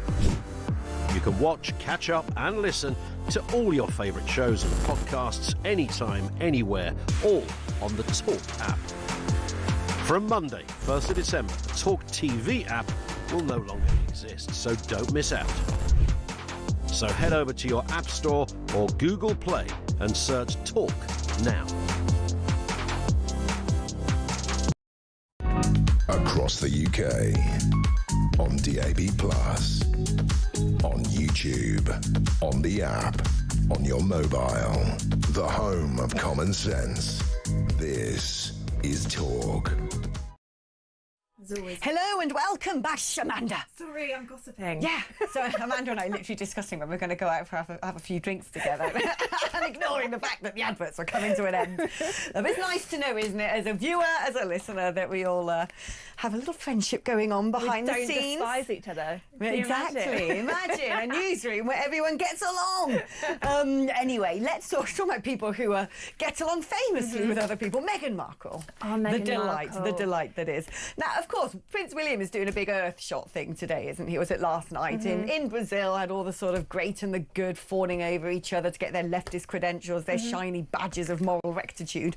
And so you could predict as night follows day that Meghan would be making some sort of announcement, and so she has. Tell us more. And she's on the front page of The Sun. It's one of my my bosses, Clemmy Moody, her amazing scoop today, which is that Meghan Markle is back. She is back where she belongs. You know, she was an actress before she met Prince Harry and became Duchess of Sussex. I think she's still an actress now, judging by most of her behaviours. Well, I don't think she ever clicks out of that mode. Couldn't possibly comment on that, but she is 8 years officially not being an actress. She retired of 8 years clean, and she's going to be back because she's tried sort of everything else. She's done obviously a lot of her TV documentaries. She tried to make cook, can't make podcasts, jam, can't run charities. So from jam to her bread and butter, which is acting. So she's going to be starring as herself. Oh, in a new show. Such a challenging role. It's Amazon MGM Productions, and she's shooting in LA actually today. And everyone's quite excited about it. It will be something different. Something that's Meghan Markle in acting mode, pretending she is the world's most worthy person. How's that different to normal? I think that's what she's going to be suited for, because she's going to be playing herself. It's not like she's going back into a character. Her narcissism knows no bounds. Doesn't it? And Prince Harry is obviously very supportive. He's saying his how weird proud Oedipus he is. complex knows no bounds. I think it was obvious that she was always going to end up doing this again. You know, it's just been about biding her time and maybe finding the right opportunity. And this has been something that they've been desperate to get her. So what is this going to be? The whole thing is all about the people in it. Two couples, and one of them's famous and one of them's not. Is that kind of linked to how she was when she met Prince Harry? It's got Lily Collins in it, Brie Larson and Jack Quaid, who's Meg Ryan's son. Well, it's just a whole load of nepotism as far as I can tell. Yeah, it does feel very like that. And but I think that she's just this kind of real good get in it. We're already talking about it. It's been on the front page today. It's about her really carving out her, you know, it's been happening for a long time. So do we know if this is like a cameo role? Is it going to be 5 minutes on screen where she turns up being Little Miss Perfect and everyone fawns over her? Or is it sort of more substantial? It's not the starring role, but it's more of a cameo, but it's her first steps to see how she gets on. You know, she's obviously mum of two. She doesn't want to be working all the time. She wants to do the school run. She's made that really woman's clear. One of the most ambitious, sharp-eldered people on this planet. So she's headed back into the workplace officially, and it's now maybe to see like how she gets on with it. If she feels... into the workplace. Hold on, this is the woman who launched her own company. What was the secrets of a female entrepreneur? What was it? A blimmin' podcast? Yeah, was but called she's or something? always. Yeah, but that could have been filmed, Female really boss. close. This is about going into someone else's environment where she's got to adhere to what timings that they start at and everything. Whereas she likes to do the school run. She wants to be at home for the kids. Oh my gosh, is she paying you, Devlin? What is going on? I'm just trying to put across both sides. I always end up saying I'm quite critical of Meghan. As you know, I've been on here loads of times before and said all these things. I'm just trying to be supportive of a woman who is actually doing what she wants, because she gave up acting for a prince, but it was for a man, right? And I don't think you should ever be doing that for anyone. I think you should go off, and if you want to do something... Come on! She literally snared the most eligible bachelor because she thought she was going to be Princess Diana reincarnate with everyone fawning over and loving over her internationally as the new Princess of Wales. And it turns out she's just a bit of a vapid, pointless human being with some sort of personality disorder. And the royal family sniffed this out and went, Harry Major, really think you should marry her? Harry, meanwhile, seems to be hypnotised by the woman. Confessions of a Female Founder.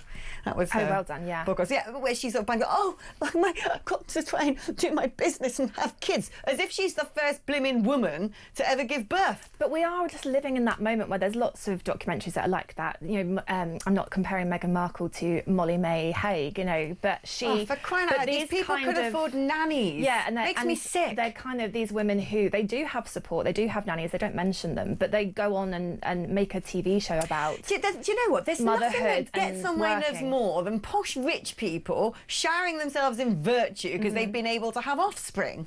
You want to go to a council estate and look at a woman who wakes up at 5 o'clock in the morning, goes out on a cleaning job, comes home, prepares breakfast for her kids, takes them to school, goes out and does her second job, comes back, picks the kids up from school, hasn't got enough money so she skips her meal so she can make sure her kids are well fed, make sure they're doing their homework in the evening, goes out and pours pints at the local pub, then comes home. Just That's the listening to story that. of motherhood that I think should be celebrated. Absolutely. Not Ms. Markle and her, it's so difficult having children in this massive mansion. But then she can't use that excuse anymore because they are getting older now, and it's like, well, does this actually signify the start of something that she's going to go into big film roles and play different characters? Are we going to see the Duchess of Sussex having sex scenes in future shows, because that's what she did famously in Suits, and wouldn't that be a real bombshell moment? She thinks she's above everything now. She's no longer wearing that trashy dress and opening the Deal or No Deal boxes. She's like, I'm sort of virginal in all my white clothes. Deal or No Deal box. Yeah. She's always wearing white these days, isn't she? She ain't going to be doing any sex scenes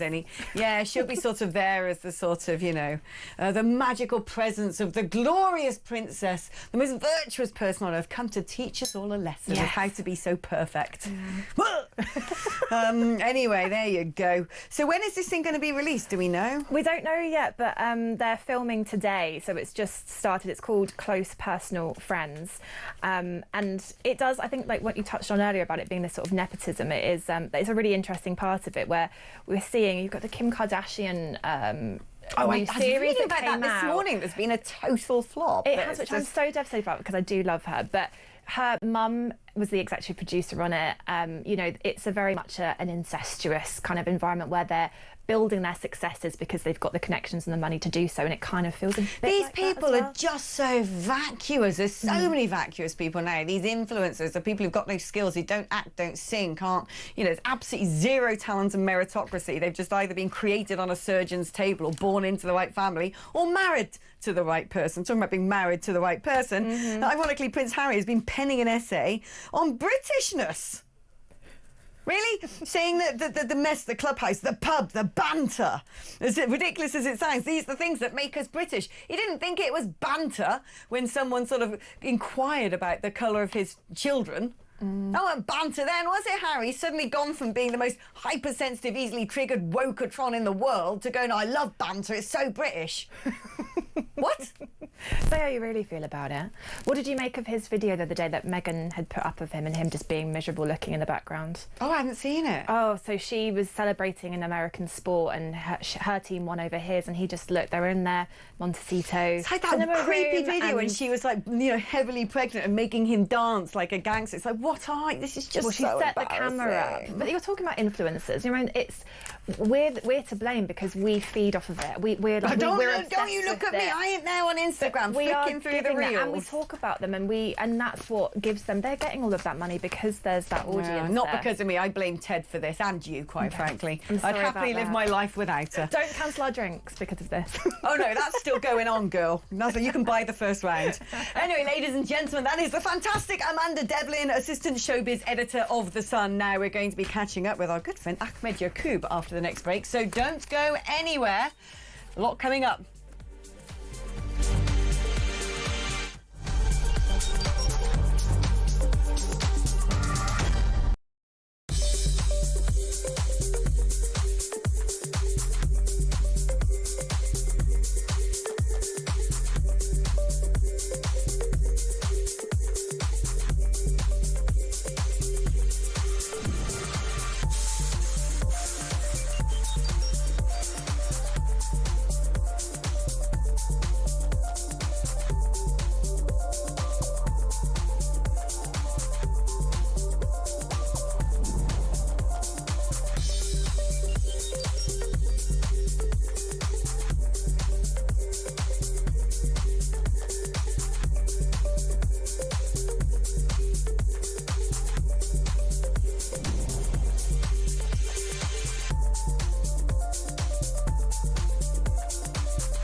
Across the UK, on DAB+, on YouTube, on the app, on your mobile, the home of common sense. This is Talk.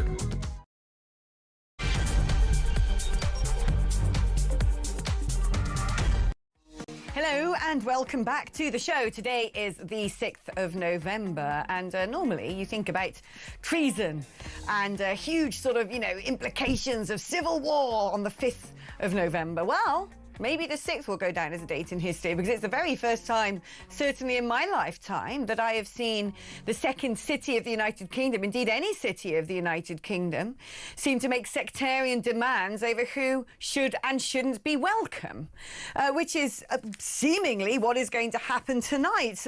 This is the story, of course, about Maccabi Tel Aviv and the Israeli fans who are no longer allowed to come to the football match in Aston Villa. But them having been banned, well, that's not enough. Because there's going to be mass protests against the football team being there. Let's cross now to Nick Ellaby, who is the brilliant talk reporter who is live for us in Birmingham. Hello there, Nick. Yeah, good afternoon, Alex. Right, tell us about what is the latest, how are things on the ground there, and what should we expect tonight? In terms of what to expect, Alex, it's still certainly quite unclear. I can tell you what we do know. There's going to be some kind of coalition of pro-Palestinian protests massing in Aston Park, which is a few hundred yards behind me. I'm just outside Villa Park, the home ground of Aston Villa right now on Trinity Road, and as I understand it, there could be thousands, possibly even tens of thousands of pro-Palestinian protesters here tonight to make their feeling felt around this game. And that feeling is really one of two things. They want to show solidarity for the people in Palestine, and they also want Israeli sports teams kicked out of international competitions. Probably the most unclear thing is how much of a counter-protest there will be. The police here tell me they are expecting one, and they are expecting potentially a counter-protest to come up the other street, which is just at the other side of the Holt end of the ground here outside Villa Park. So potentially we could expect those two groups to meet. And then also you've got the spectre of the founder of the English Defence League, Tommy Robinson, who said he wants to attend the game tonight wearing a Maccabi Tel Aviv shirt. As you've explained in your intro there, Maccabi fans have been prevented from attending this game. That was a decision made by the Birmingham Safety Advisory Group, the local police as well. They say that that decision was based on current intelligence and past events. In terms of this game here today, the police presence is already a significant one. We've already seen 5 or 6 patrols go past. A couple of police officers have stopped their cars to ask us if we're okay, if everything's all right, ask us what we were doing. And we're expecting 700 officers around the stadium tonight, which is much more than the usual, but always significant police presences around this game. And they'll have horses, they'll have dogs, they'll have drones. There's a no-fly zone implemented around Villa Park, so prevent people from putting up drones of their own. And also the police have also implemented something called a Section 60 and a Section 60 AA. Section 60 means that they'll have the right to stop and search anyone they think that might be up to no good. And Section 60 AA is so they'll be able to ask people to remove face coverings, basically anyone in this area, and that starts from midday today and runs until tomorrow morning. West Midlands Police have actually stated that their plans, they say, are an attempt to balance the right to protest with the force's duty to protect all communities in Birmingham. Chief Superintendent Tom Joyce says anyone who breaks the law will be dealt with directly, as will those who incite hate. There are also heightened security at Aston and Witton train stations nearby here. I've been speaking to a lot of people in this local area, and they say, I wouldn't say worried yet, but they are concerned. We all spoke to a taxi driver who told us that there were some anti-Israeli banners taken down from the nearby motorway with a message written on them saying, "Kick Israel out of FIFA BAB," using BAB, that Birmingham colloquialism, to try and get that message to the local population here. And I've also just been around the corner to the Aston Tavern, a big pub where a lot of the local fans will go to drink before and after the game. They have rooms as well. And the lady who runs that place said they've had 5 cancellations for tonight, which really goes to show that I think a lot of people, unfortunately, have decided to stay away from this game because of that spectre of violence. There are thousands of seats in the stadium unsold. The away end will be closed rather than open to the home fans. And then in terms of the football teams themselves, Aston Villa manager Unai Emery didn't want to address any questions around the politics and the protests around this game. The Maccabi head coach Zarko Lasetic said, "I want to focus only on the football." But the chief executive of Maccabi Tel Aviv, Jack Angelidis, says, "We trust the local authorities. It's very sad their fans can't attend the game," he says. And he says, "This has become a political issue and we're not a pawn in a political game. We are a football club." Now, Maccabi have 2 more away games in the group stage of the Europa League. They are away in Stuttgart in December and they're away in Freiburg in January, 2 cities in Germany. So again, people will start looking at those games and the German authorities as to whether they might make any plans to do something similar. Nick, thank you ever so much. Nick Ellaby, talk reporter there. Well, shall we remind ourselves of the call to protest, so to speak? Let's have a little look about Ahmed Yacoub and his mates, all talking about game over Israel. 6th of November, it's game over for Maccabi Tel Aviv and Israel. Protesters are coming from all over the UK peacefully. We're going to protest with our families and let people know the frustration that we have. Israel should not be in FIFA. There's over 30 organizations that are involved and the numbers are going to be huge. Absolutely. My message to those right-wing extremists and the barbaric Israeli supporters who are supporting Maccabi Tel Aviv, that the city of Birmingham and moreover Aston is the home of lions. Lions, and we will not just remain silent when genocidal complicits come in and play football in our city. Remember that. I urge all the youth to be peaceful and not to cover their faces on that day. We want to send a clear message of peace and justice. Birmingham is united against Israel. Okay, game over for Israel on 6th of November. Remember that. Game over. Game over. Right, well, we can actually welcome to the show Ahmed Yacoub in person. Hello there, Ahmed. Thank you for joining me today. Game over Israel. Why can't Israeli fans come and watch football in Birmingham? Well, this particular team, their fans are very violent. They're racist. And they were screaming chants like "Ole, ole." There are no schools left in Gaza because we have killed all the children. We are going to rape Arab women and all sorts. So, of course, we don't want these people around here. Would it be fair to say, then, if you have people who look at, let's say, the horrors, the disgusting crimes of rape gangs, saying, well, that's it, we shouldn't have the Pakistani cricket team coming to the United Kingdom? Well, if you, there's a video going around where IDF soldiers are raping Palestinians.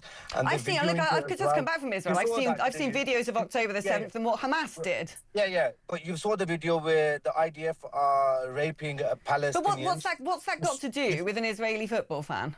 You just mentioned something about rape, so I'm going back to that. But does it not seem a little bit like a form of apartheid when you are saying in Birmingham that this group of people are not allowed in? No, it's the Israeli regime that is apartheid regime. Palestinians allowed to travel freely. But you're saying that they can't travel freely in Birmingham? Palestine. What's the difference? I didn't say that. I said, in Israel, Palestinians in Israel don't have right of free movement. They are living under apartheid. I've just come back from Israel and I would challenge that, but that is not what we're talking about. But you're now saying that Israelis aren't allowed to come to Birmingham. What gives you the right to decide that?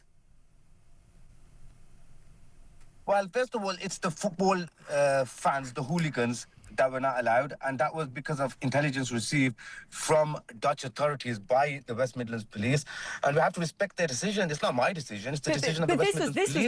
This is because that they wouldn't be safe, given the sort of protests that you're organising. I would imagine that they wouldn't be safe at all.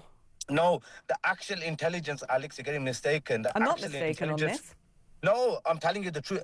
West Midlands Police, the intelligence received by them from the Dutch authorities was that the public of Birmingham won't be safe from these Maccabi Tel Aviv fans, not the other way around. I know full well what's happened in Amsterdam when Maccabi Tel Aviv went to play there, and there was a Jew hunt going on. I have seen the WhatsApp messages of people trying to organise targeting those football fans. But what I'm asking you is surely football... You go onto the Dutch police website, you'll get a totally different picture.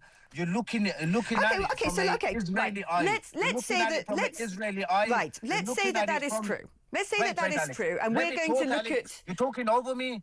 Alex, you're looking at things from the eyes of your puppet masters. That's the problem. Oh, my puppet masters, who are they? Israel. Oh, I didn't realise that they were employing me. I thought it was Rupert Murdoch and News Corp. I better check that a bit later on when I look at my payslip. But if we are going to look at facts and who has the greatest level of moral rectitude, let's look at a few facts about you. You were charged with money laundering. You've got your trial next year. You falsely accused a Labour candidate, Jodie Wells, of racism. You've had to settle with her. That woman was in fear for her life. You were detained by counter-terror police. You hardly shower yourself with glory, do you? Innocent until proven guilty. We have a rule of law in England. Yeah. And it's innocent until proven guilty, Alex. Let me ask you about that, the rule of law in England, because I've noticed one of your adverts that you've put out about your law firm, which also has a branch in Pakistan. Let's have a look. Welcome to Morris Andrew Solicitors in Pakistan. We are based in downtown DHA Sector 2. We can help you with your issues in the UK whilst you are in Pakistan. I'm going to leave the contact details below on how you can get in touch with me or a member of my team whilst you have criminal proceedings in the UK and you may have come to visit Pakistan. Always remember, there is a defense for every offense. There is a defence for every offence. Who are the sorts of people you're inviting to represent there? What sort of issues might they be trying to avoid by coming to Pakistan? No, not avoid coming to Pakistan. That message was from people who are on the run in Pakistan. I'm advising them to surrender themselves to the UK authorities, and I will assist them in that. OK, well, what sort of things might they be surrendering themselves for? I mean, give me an example. Something that they could be accused of, for example, assault. OK, so someone's come on the run to Pakistan. Rather than just contact the police and say, right, they should be facing deportation, you're happy to help represent them when they come back to Britain to face the full force of the law? Of course, because they have a right to a fair representation and a right to a fair trial. That's why we live in the UK. We must respect the law of the UK. Like, we must respect West Midlands Police decision for banning these hooligans and these racist fans. How do you know that all these fans are supposedly racist? Well, the majority of the clips that we have seen, and they're going around saying that they're going to rape Arab women and there's no schools left in Gaza, doesn't that sound racist to you, Alex? Well, certainly if there are certain clips that are being distributed. Okay because it's against Muslims, isn't it, and Arabs, it's okay, isn't it? No, what I am saying, no, of course it's not okay. I wouldn't condone any woman being raped. And what we've seen in the United Kingdom, actually, is a huge blight of this, a pandemic of young girls being groomed and assaulted. But let's go back to the case in hand. When I've spoken to people living in Birmingham about this, they're terrified. They think there's something really quite sinister about the idea that there are now going to be a huge march. I don't know if we've still got him. That's good. A huge march of people. You're calling on, what, 300,000 odd people to march through the streets to protest against I don't really know what, because the fans already aren't allowed to travel. They're terrified. They find this deeply sinister. What do you have to say about that? Well, they need to realise that Israel are committing a plausible genocide, and there's evidence of plausible genocide, and that's not me. But what's that got to do with the citizens of Birmingham? The schools are having to be shut early. Isn't that a matter for the UN? That's the International Criminal Court saying it, and we are protesting against this particular team because they are from Israel, and we are protesting any team that is from Israel because Israel are committing a genocide. What would be the difference? What would be the difference then of English cricket fans protesting the Pakistani cricket team coming? You're not letting me finish. No, but no, what is the difference? What was the point of you bringing me on if you're not going to let me finish my questions or my answers? Be my guest. Okay. So, my apologies to any football fan that is facing any sort of trouble. Get into the game. I do apologise, and I apologise on behalf of the protesters. But one thing every Villa supporter needs to realise, and every British person needs to realise, that we are with England, we are with Villa, we are against Israel, and we are against Maccabi Tel Aviv. We are not against England. We are British. We love England. So if you loved England, what do you feel about citizens of Birmingham, citizens of Aston, saying that this makes them feel deeply, deeply uncomfortable? I spoke to one man who said that he's scared now of going to certain parts of Birmingham, not because he's Jewish, but because he's white. That's not the case. I had a lot of people in my campaign who are white, and they were assisting me in my campaign. That's utter nonsense. There are no no-go zones in Birmingham. Well, it seems to me most of Birmingham's going to become a no-go zone tonight. Schools are having to be closed early. People are having to avoid coming into anywhere near the football grounds because of this. You're encouraging up to 300,000 people to march. Well, they have it's their democratic right to march. Sorry, have you still got me? Yes, I do. Yeah, they have a democratic right to protest, and they have a democratic right to march, Alex. They're not doing anything wrong. They're not going against the law. They are staying within the remits of the law. So there's nothing wrong in what they're doing. Do you think that there's any risk of this going to break out into any sort of violence or disturbance or trouble? Look, of course, and I'll be the first to say it. That's why I'm at the forefront. And if you see my videos from last night, all I've been advocating for is peace, for youth not to have their faces covered, not to carry any weapons, and make this a show of peace and unity. And that's why I'm at the forefront of this, because we don't want to let the youths loose in Aston, especially if the far right are coming. There need to be buffers in place, and I'm acting like a buffer between the youth, the far right, and the police. I'm trying to assist the situation here. If I don't be on the front lines, the youth in Birmingham do look up to me, and they do listen to me somewhat. So if I don't be on the front line, it will be disastrous. If you say so. Perhaps we'll catch up once tonight has passed.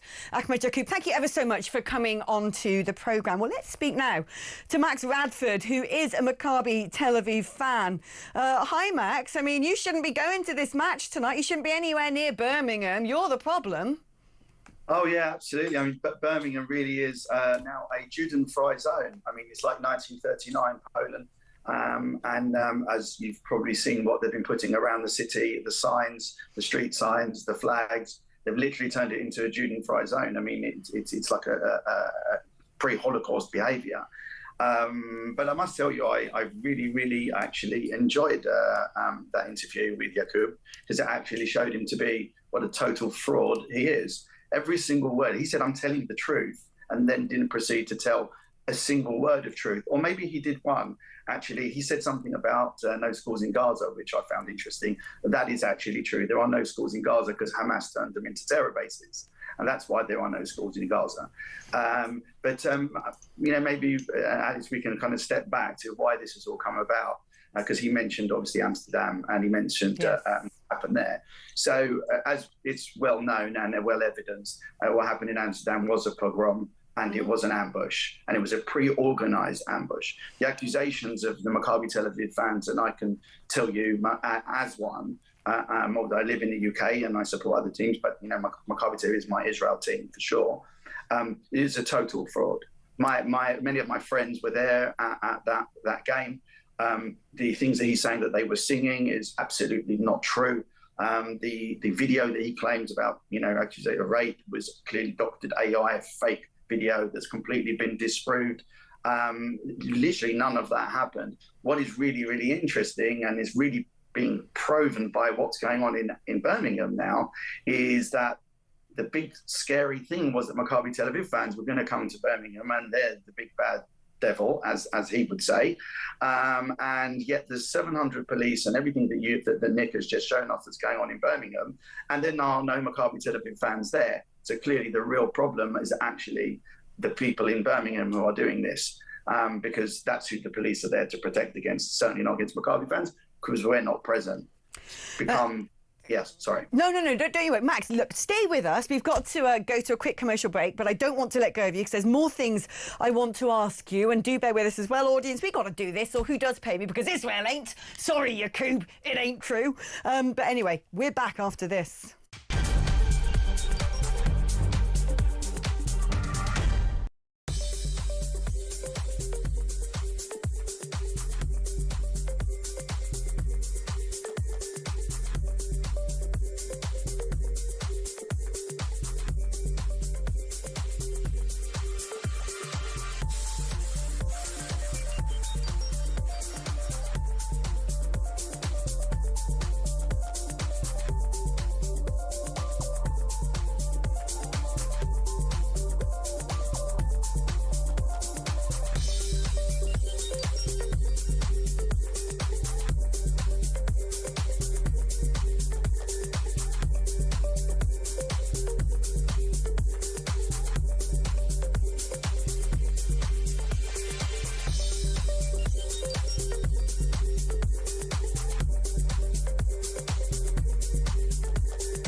I think it's disgusting that there are essentially no-go areas in our country for British Jews. We should never have allowed this situation to happen. Football matches should be able to go ahead, and fans, British Jews or fans from overseas, have to be able to come and enjoy these matches. What's happened in Birmingham is a total disgrace. And remember, when this was first announced, the Prime Minister and the Home Secretary said that they were aghast and that they were going to sort it out. They failed. Big news coming this December. Our talkTV app is moving to the Talk app. You can watch, catch up and listen to all your favourite shows and podcasts anytime, anywhere, all on the Talk app. From Monday, 1st of December, the talkTV app will no longer exist, so don't miss out. So head over to your App Store or Google Play and search Talk now. Across the UK, on DAB+, on YouTube, on the app, on your mobile, the home of common sense. This is Talk. Hello, welcome back to the show. Let's reconnect with Max Radford, who's a Maccabi Tel Aviv fan. Now, Max, this isn't really about football at all, is it? This isn't about even Israel and the supposed genocide in Gaza. This is about something much more alarming. Do you get that impression? Yeah, I mean, it's the same tactics that we're kind of used to. So I guess you can call it, the Nazi model was the inversion of morality, right? Do something to someone and then accuse them of doing that to you. And this is exactly the same with this. The football was just, a route for them to do this publicly. It's really important to state on the football because the word banned was used, and that's not exactly correct. Okay, it wasn't about the Maccabi Tel Aviv fans being banned. It was the fact that the police believed that they couldn't protect the fans from Mr. Yaqub's friends.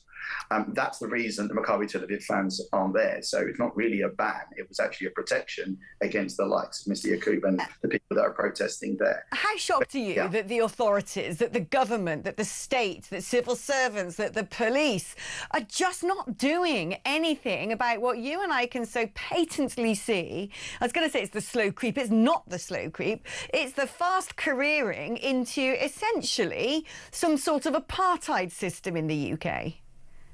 Well, it is very much that, but really, first of all, it starts with appeasement, okay? And the reason that we have appeasement generally comes from fear, and I'm talking about that's politically, and that's now filtered down to the police under two-tier care, is that there's so much fear with dealing with the kind of people that the police are now showing up in Birmingham to protect, that it's easier to remove the victim. And that's, really exactly what's happening here.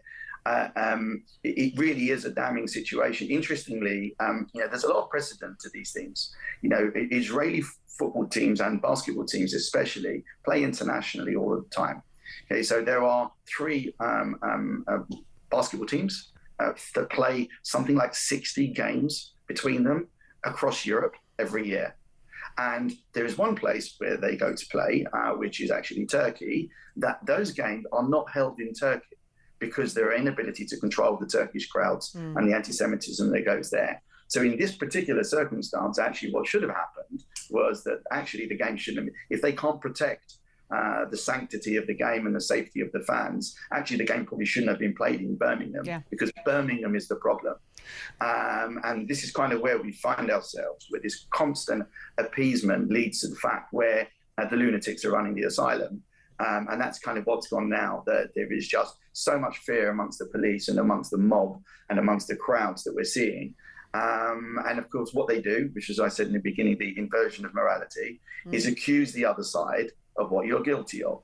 So accuse Israel, for example, of genocide when you tried to commit genocide on Israel and you failed.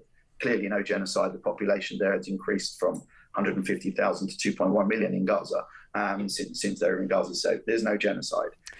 Accuse them of apartheid. It's another thing that he kept mentioning. It's quite the opposite. Look, having just come back from Israel, right, I've seen with my own eyes how the Arabs in Israel live with their big mansions. And actually, it's the Jewish communities who live in the more humble abodes, which have to be walled around them to protect themselves from the bullets and the grenades constantly lobbed into their community. In Jerusalem, you've You can go anywhere, apart from the Muslim Quarter if you don't happen to be a Muslim. You can go up to Temple Mount if you're a Muslim, not if you're a Christian. So, like you said, the complete inversion of the truth. Max, stay with us. Let's take some calls now, because you might want to respond to what some of our audience have to say. Let's speak first of all to Andrew, who's in Hertfordshire. Hello, Andrew. Hello there, Max. I'd like to formally apologise to you for this absolutely wretched situation that's panned out. And you need to know that the Commission for Racial Equality needs to inquire of the civil service, teachings and unions and universities, because we are an anti-Semitic country, and that's a statement of fact. Do you think we are an anti-Semitic country, or do you think it's a minority who shout the loudest, and sadly people who should have a job of stopping these people and correcting these people instead of pandering to them? Alex, there is a football game. It's a sport. There's only 3 sports in the world: hunting, shooting and fishing. There's a game and a team can't play because of their religion.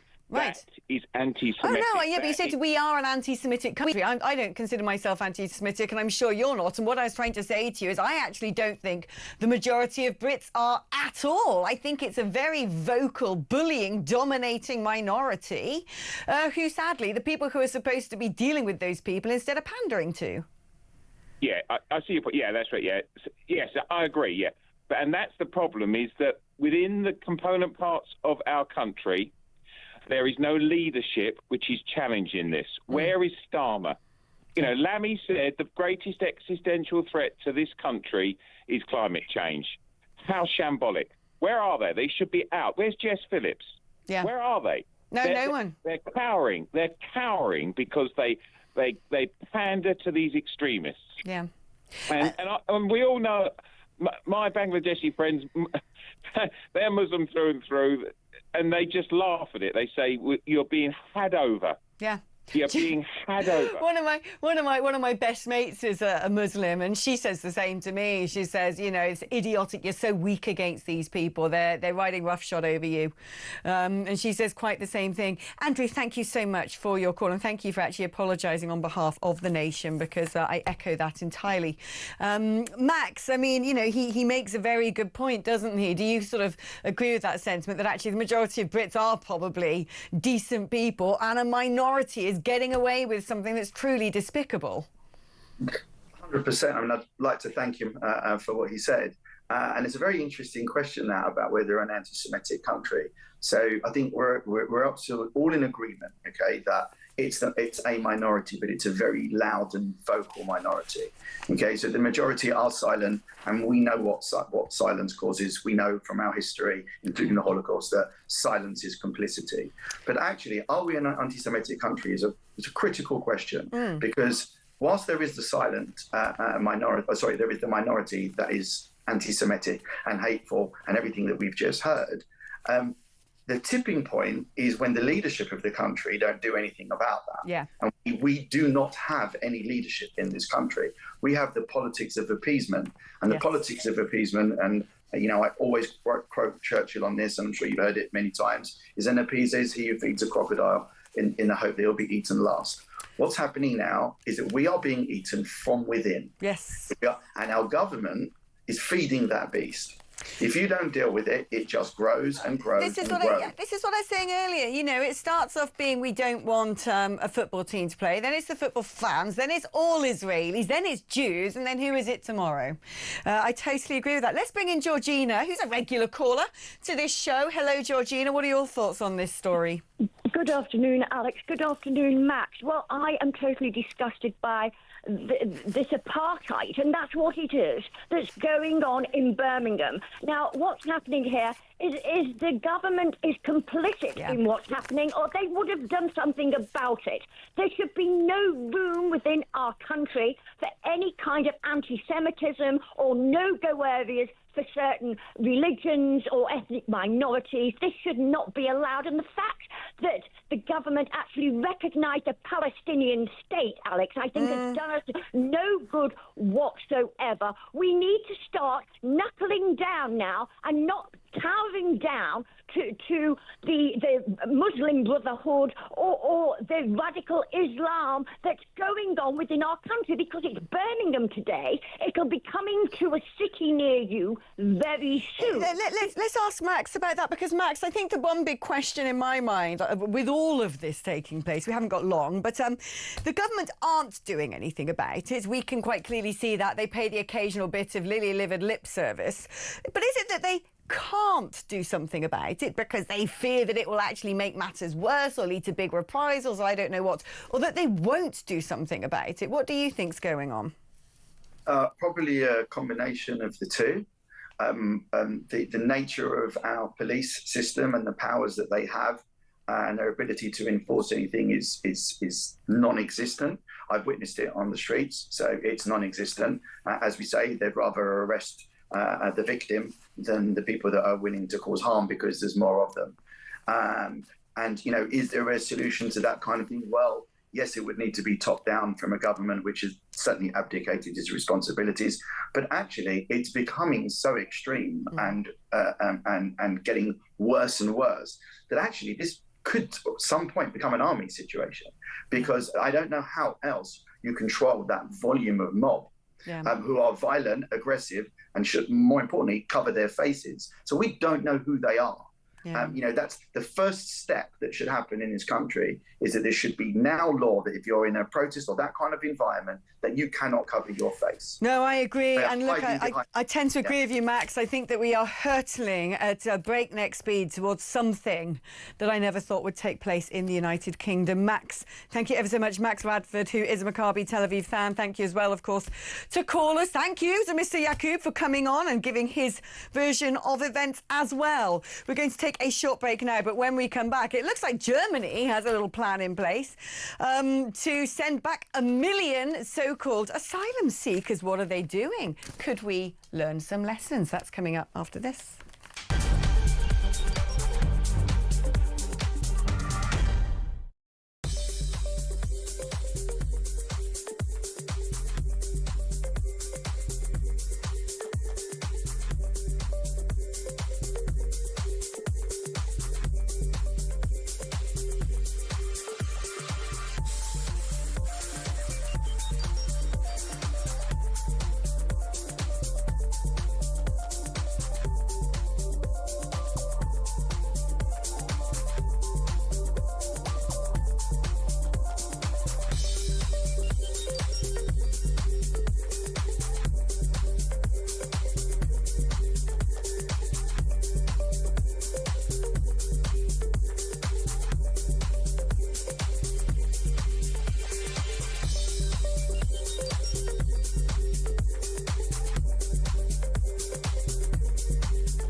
Across the UK, on DAB+, on YouTube, on the app, on your mobile.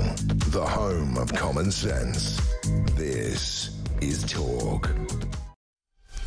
Right, here's me going to attempt to say a really long word that is looking impossible. It's got lots of umlauts and it's all stuck together, which is what they tend to do in German. Rückführungsoffensive.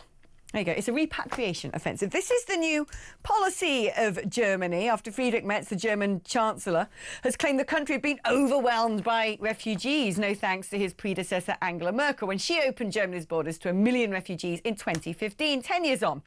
There are now 700,000 Syrians and 400,000 Afghans living under refugee status in Germany. And so this offensive is set to target those people with a carrot or stick approach to returning home. So how are they going to do it? Well, the repatriation offence has been drawn up by a member of Mr. Mertz's centrist coalition. I love that. In the UK, that would be considered far right. Let's remind everybody that it's perfectly centrist to not want 1 million random people from the Middle East overwhelming your country. It relies on a combination of incentives for individuals to leave Germany, such as free plane tickets, cash payouts, alongside tough new legal reforms that would make it far easier for the courts to deport those who refuse to leave. So there's going to be a proper government-run returns programme. You get a lump sum payment, a plane ticket, medical expenses within the 3 months of returning home, a lump sum payment of up to €1,000 per person, up to 4,000 per family, which actually in that part of the world is probably worth quite a fair amount. It's a more generous and comprehensive offer than the UK's current voluntary returns policy. Not sure how many people taking up that offer. Let's speak now to Tony Smith, former head of UK Border Force. Now, certainly dealing with the issue of migration, both legal and illegal, in the United Kingdom isn't simple. When people go, oh, just turn the boats around, there's got to be a multifaceted approach to this. When you look at what Germany is doing, do you think that this will work? Well, massive U-turn, isn't it, by Germany? You mentioned Angela Merkel. Back in the day, the migrant crisis was caused in no small measure by her policy, which was very much welcome. People coming into the EU and welcome to Germany. And now we have a new German administration who've done one of those U-turns, haven't they? And actually saying, well, not only are we trying to reduce asylum intake, but we're going to start looking at the cohorts of people that are already here. Some of them have already been given status. And what their argument is, actually, Alex, is that, well, things have changed, haven't they, in Syria? You were worried about Assad. Well, he's not there anymore. So therefore you can go back, and this carrot and stick approach of trying to get people who are already in their country with some form of status out of their country, that's not something we tend to do here, Alex. Once you get exceptional leave to remain or asylum, that's really game, set and match, isn't it? In fact, we've even found some people going home on holiday, haven't we? Right, exactly. When you look at actually whether this has been successful or not, currently figures obtained by Bild, which is a German tabloid, suggest that 2,869 Syrians have taken advantage of the return scheme, which is 0.4% of the Syrians with refugee status. So it seems to me they can't be coached with free plane tickets and a cash handout. The other option, of course, I always think, is to just disincentivise coming here. Why we put people in 4-star hotels when the protocol for a refugee camp since time immemorial has been canvas and some sort of, buckets of grain. I have no idea why this has suddenly morphed into travel lodges, buffet dinners, a free phone and special classes. Yeah, that all began with the asylum support system back in the Home Office when I was there many years ago when that all began. And it was because we were going to be sued. Because if we didn't give destitute asylum seekers somewhere to stay and some subsistence, then we were deemed to be subjecting them to inhuman and degrading treatment under Article 3 of the ECHR. So that's how the asylum support system began. But as you say, it began really quite small, trying to find some houses for people that were destitute in various parts of the country, to mushrooming into this huge problem we've got now with people in hotels all over the place, people in communities all over the place, more and more people now committing offences. This has become become public knowledge, and a much greater backlash, I think, from communities about, well, why are we letting all these people in and giving them all these supports and benefits when actually we shouldn't have to do that? And so I think it really does, it takes a very bold approach by a government, such as what the Germans are saying they're going to do, which is, well, actually, we're not going to allow this anymore. We're going to, we don't agree with the Article 3 interpretation. Actually, if someone turns up at our shores without a passport, we're going to send them back, and we're not going to admit you into the asylum system. Although, the last government went sort of halfway up the hill with that, Alex, but they didn't really have the gumption to carry it through. And now we've got a government that the first thing they did was abolish the Rwanda plan immediately. That's the first thing they did. And so we're still stuck with this problem where people, once they get into the UK, are very likely to be allowed to stay, aren't they? No, exactly. When you look at the harrowing report written by Alison Pearson into the people having to tackle the backlog, knowing that they're being forced to accept people with criminal convictions, known rapists, child sex offenders, all because they come from particular countries. It is deeply harrowing. But I think we need to talk more as a country, essentially, about the illegal immigration industrial complex. The BBC, despite the fact that they've been proven to be pretty rubbish and disingenuous of late, did do a brilliant report all about the number of fake businesses, essentially, up and down the high streets, all under the names of certain directors who don't really exist, or directors of 1,000 different vape shops and Turkish barbers, which are all being used to peddle drugs, sell counterfeit cigarettes and vapes, probably launder money. And then you have a lot of immigration lawyers, and I wonder what their connections are, some of them, to some of these NGO charities who also make a buck out of this, and then the criminal gangs, and then the traffickers themselves. I mean, this is an industry worth billions now, billions. Yeah, I used to work in immigration enforcement in my many years in the Home Office. We used to go out and raid these sort of places you're talking about, arrest people who had no status in this country, and by and large, Alex, believe it or not, we used to send them back, whether they had a passport or not, actually. Because write a letter, a CIO letter, to a country saying, we got one of yours, he was here illegally, and by and large, they go quietly. Now everybody claims asylum. So every time we raid anywhere, they're not already in the asylum system.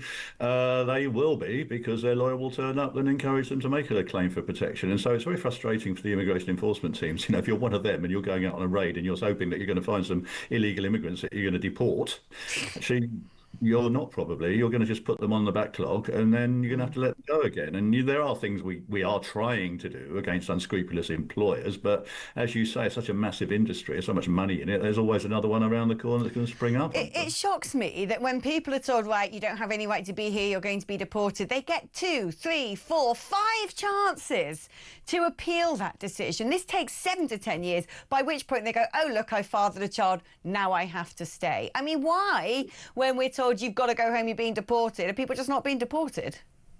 Well, we shouldn't be entertaining late and manifestly unfounded claims for asylum. I worked in systems where we did say that, you could have claimed asylum much before now. It just happens we've nicked you now, so you're going to claim it. I mean, weren't you concerned about this beforehand? And those should be disallowed, I think, Alex. You should not be accepting late and manifestly unfounded claims from people.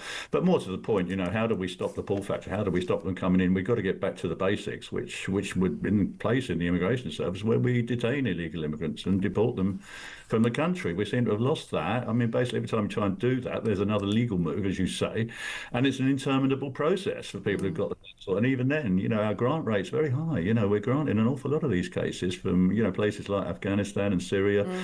People are seeing that, well, actually, it's pretty dodgy getting in them boats, but, and it costs you a few bob. But once you're over here, get the right lawyer, there's a very good chance you're never, ever going to be removed from the UK, which is our ambition. So we've got to turn that round, but it does take significant political will, and I'm not sure this government's got it. Well, this government certainly doesn't have it. We can hope and pray that a future government might. Tony Smith, former head of the UK Border Force, thank you ever so much for coming back on the programme. We always appreciate you.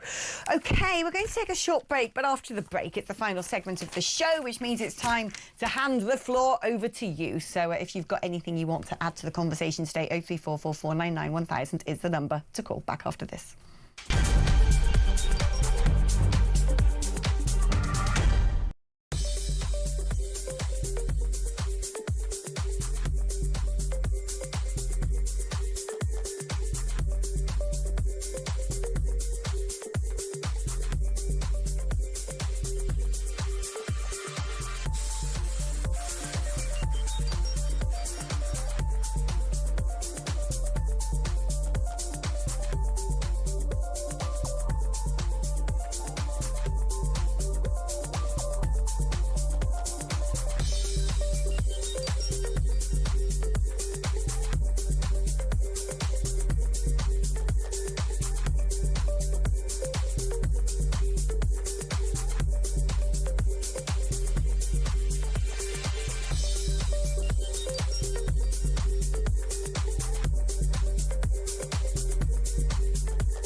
think it's disgusting that there are essentially no-go areas in our country for British Jews. We should never have allowed this situation to happen.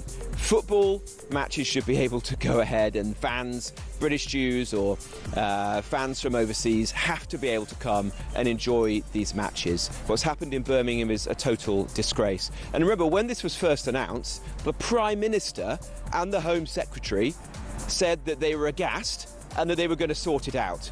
They failed. Big news coming this December. Our talkTV app is moving to the Talk app. You can watch, catch up and listen to all your favourite shows and podcasts anytime, anywhere, all on the Talk app. From Monday, 1st of December, the talkTV app will no longer exist, so don't miss out. So head over to your App Store or Google Play and search Talk now. Across the UK, on DAB+, on YouTube, on the app, on your mobile, the home of common sense. This is Talk. Right, hello, let's do some messages and some calls, shall we? Alex, what a... well, dreadful person. I'm going to use that word instead. That Yakub fella was. This country is well and truly screwed with the likes of this guy running around doing what he likes. What the hell have we done? Well, he has got an interesting rap sheet, but I'll let you Google that. He's a fan of sending out legal letters. Alex, this guy is a twonk. That's an opinion. I'm a white British woman, born and bred in Birmingham. I'm also a Villa fan and I go to Villa Park frequently. There are lots of places around Birmingham where white people aren't welcome. I'd like to know how often he goes to Villa Park. Why has politics entwined itself in football? It's disgusting. Alex, come and have a drive with me around Birmingham sometime, says Faye from Birmingham. Alex, Yakub is the epitome of a wolf in sheep's clothing. We all know what he craves for this country, and successive governments have empowered him and his ilk to the point of no way back for our displaced culture, says Nick in Loughborough. And another one says he has no evidence of anything. It's very clear this is about a Jewish team from Israel. He needs to be arrested for incitement. Interesting. The police should be on social media and the news media telling people not to come to this protest. True. True. Where are they? Huh? Haven't heard any words of discouragement. Anyone that turns up should be arrested on the spot if they don't have tickets for the match. That would involve actually being assertive about law and order. As a solicitor, he should be investigated by the Law Society. He has been. Don't you worry about that. Again, he's worth a good Google. Afternoon, Alex. He's just one troublemaker. No ifs, no buts, says Maggie in London. I think most people would tend to agree with that. Let's speak now to Kevin, who is in North Yorkshire. Hello there, Kevin. Hello, good afternoon, Alex. I just wanted to say that I think I concur with everybody that's made the comments up to press, but one of the things that baffles me is the government said they couldn't do anything, the police said they couldn't do anything. It would have been quite simple, just move the football match. I'd have found the nearest football stadium to Golders Green and I'd have put it there and then see how well Aston Villa did. I just think that you know, there is easy ways around this completely. Well, also, can I just say, where's the Football Association in all of this, right? I thought they had this whole give racism the red card thing, huh?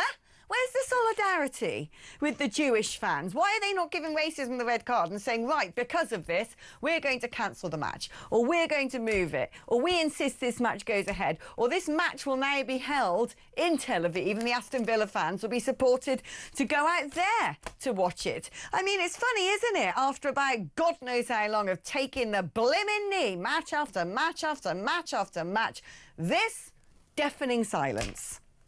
I think what would have been really nice, and I've said this before, it would have been nice if all the Aston Villa fans had have lined the route, or all the other football teams, or even all those people that went on that Unite the Union match, had aligned the route and clapped the Tel Aviv fans into the stadium and then supported them going home as well. I think that would have been a real demonstration of really quite how racist this country isn't, and then shown that those that are racist exactly how much in the minority they are.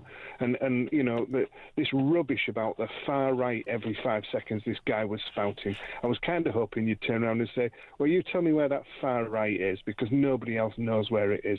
And you know, just to see some sort of solidarity to help these fans into the stadium. If the police weren't willing to do it, then maybe the people should have done it. The thing is, there are people who are going up in solidarity with the fans, as we well know. Of course, they are the far right, because standing up against racism these days actually makes you akin to a fascist, it seems. Are you worried about what's going to transpire tonight? Because I certainly am. I don't know what the numbers are going to be. Ahmed Yaqub seemed to think he had attracted as many as 300,000 people to this march, which is very much a significant show of force. I just think, even if it doesn't all kick off, it's just such alarming optics. Well, it's alarming optics, but I mean, it's going to happen, and it's only going to get worse, because as long as the government continues, or any government continues to support this and not, and when I say support it, by its inaction, condoning it, yeah. Then, no, I agree. Then it's going to happen, and what's going to happen is going to happen. I don't think I'm worried about it. I think at some point it is going to reach critical mass, and then it will be unavoidable, and nobody wants to see that. It's almost like they don't want to stand up to it because they've realised it's too late. Great, we're just doomed. Kevin, thank you ever so much. That's Kevin from North Yorkshire. Hello, Ian. Hello. Do you think tomorrow, when we do our handover, that we're going to be pointing out at some pretty horrific scenes on the streets of Birmingham? Quite possibly. I can't get my head around.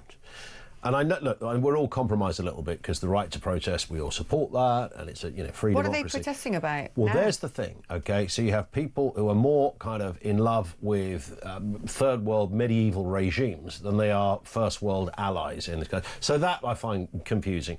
Part of me would like to see a Prime Minister, in a kind of Trump sort of way, stand up and go, sorry, this doesn't happen on our manor. This is not us. We don't do this. This is the United Kingdom. No, it's not going to happen. And if you come out, there's going to be water cannons. You'll go back home. What this demonstrates... it does, again, the free speech thing. Yeah, what this demonstrates to me, though, is it started off, didn't it, with where we don't want these football fans coming. Oh, it's being spun into they're the bad ones, but actually it is for their own safety. Then it's we don't want the football team coming. Then it's we don't want anything to do with Israel here. Yes. I mean, the thing is, you give these people an inch, they take them on. They suddenly realise they're able to be assertive, and very quickly they move on to stage 2, stage 3, stage 4. And it really alarms me that what is it next? That is the way that radicalism works, though, isn't it? It's a bit like when BLM suddenly came onto our streets a couple of years ago, and people were talking about the UK like it was Johannesburg in 1978. I mean, it was just ridiculous. Suddenly, we'd gone backwards, but because it's never good enough, and that's the way, particularly on the left, that's how you agitate. So they cancelled the fans coming over. That wasn't good enough, so we still need a protest. There's a thing about being, the stuff on the left and all the woke stuff which sticks in my core, because it is dangerous, toxic ideology.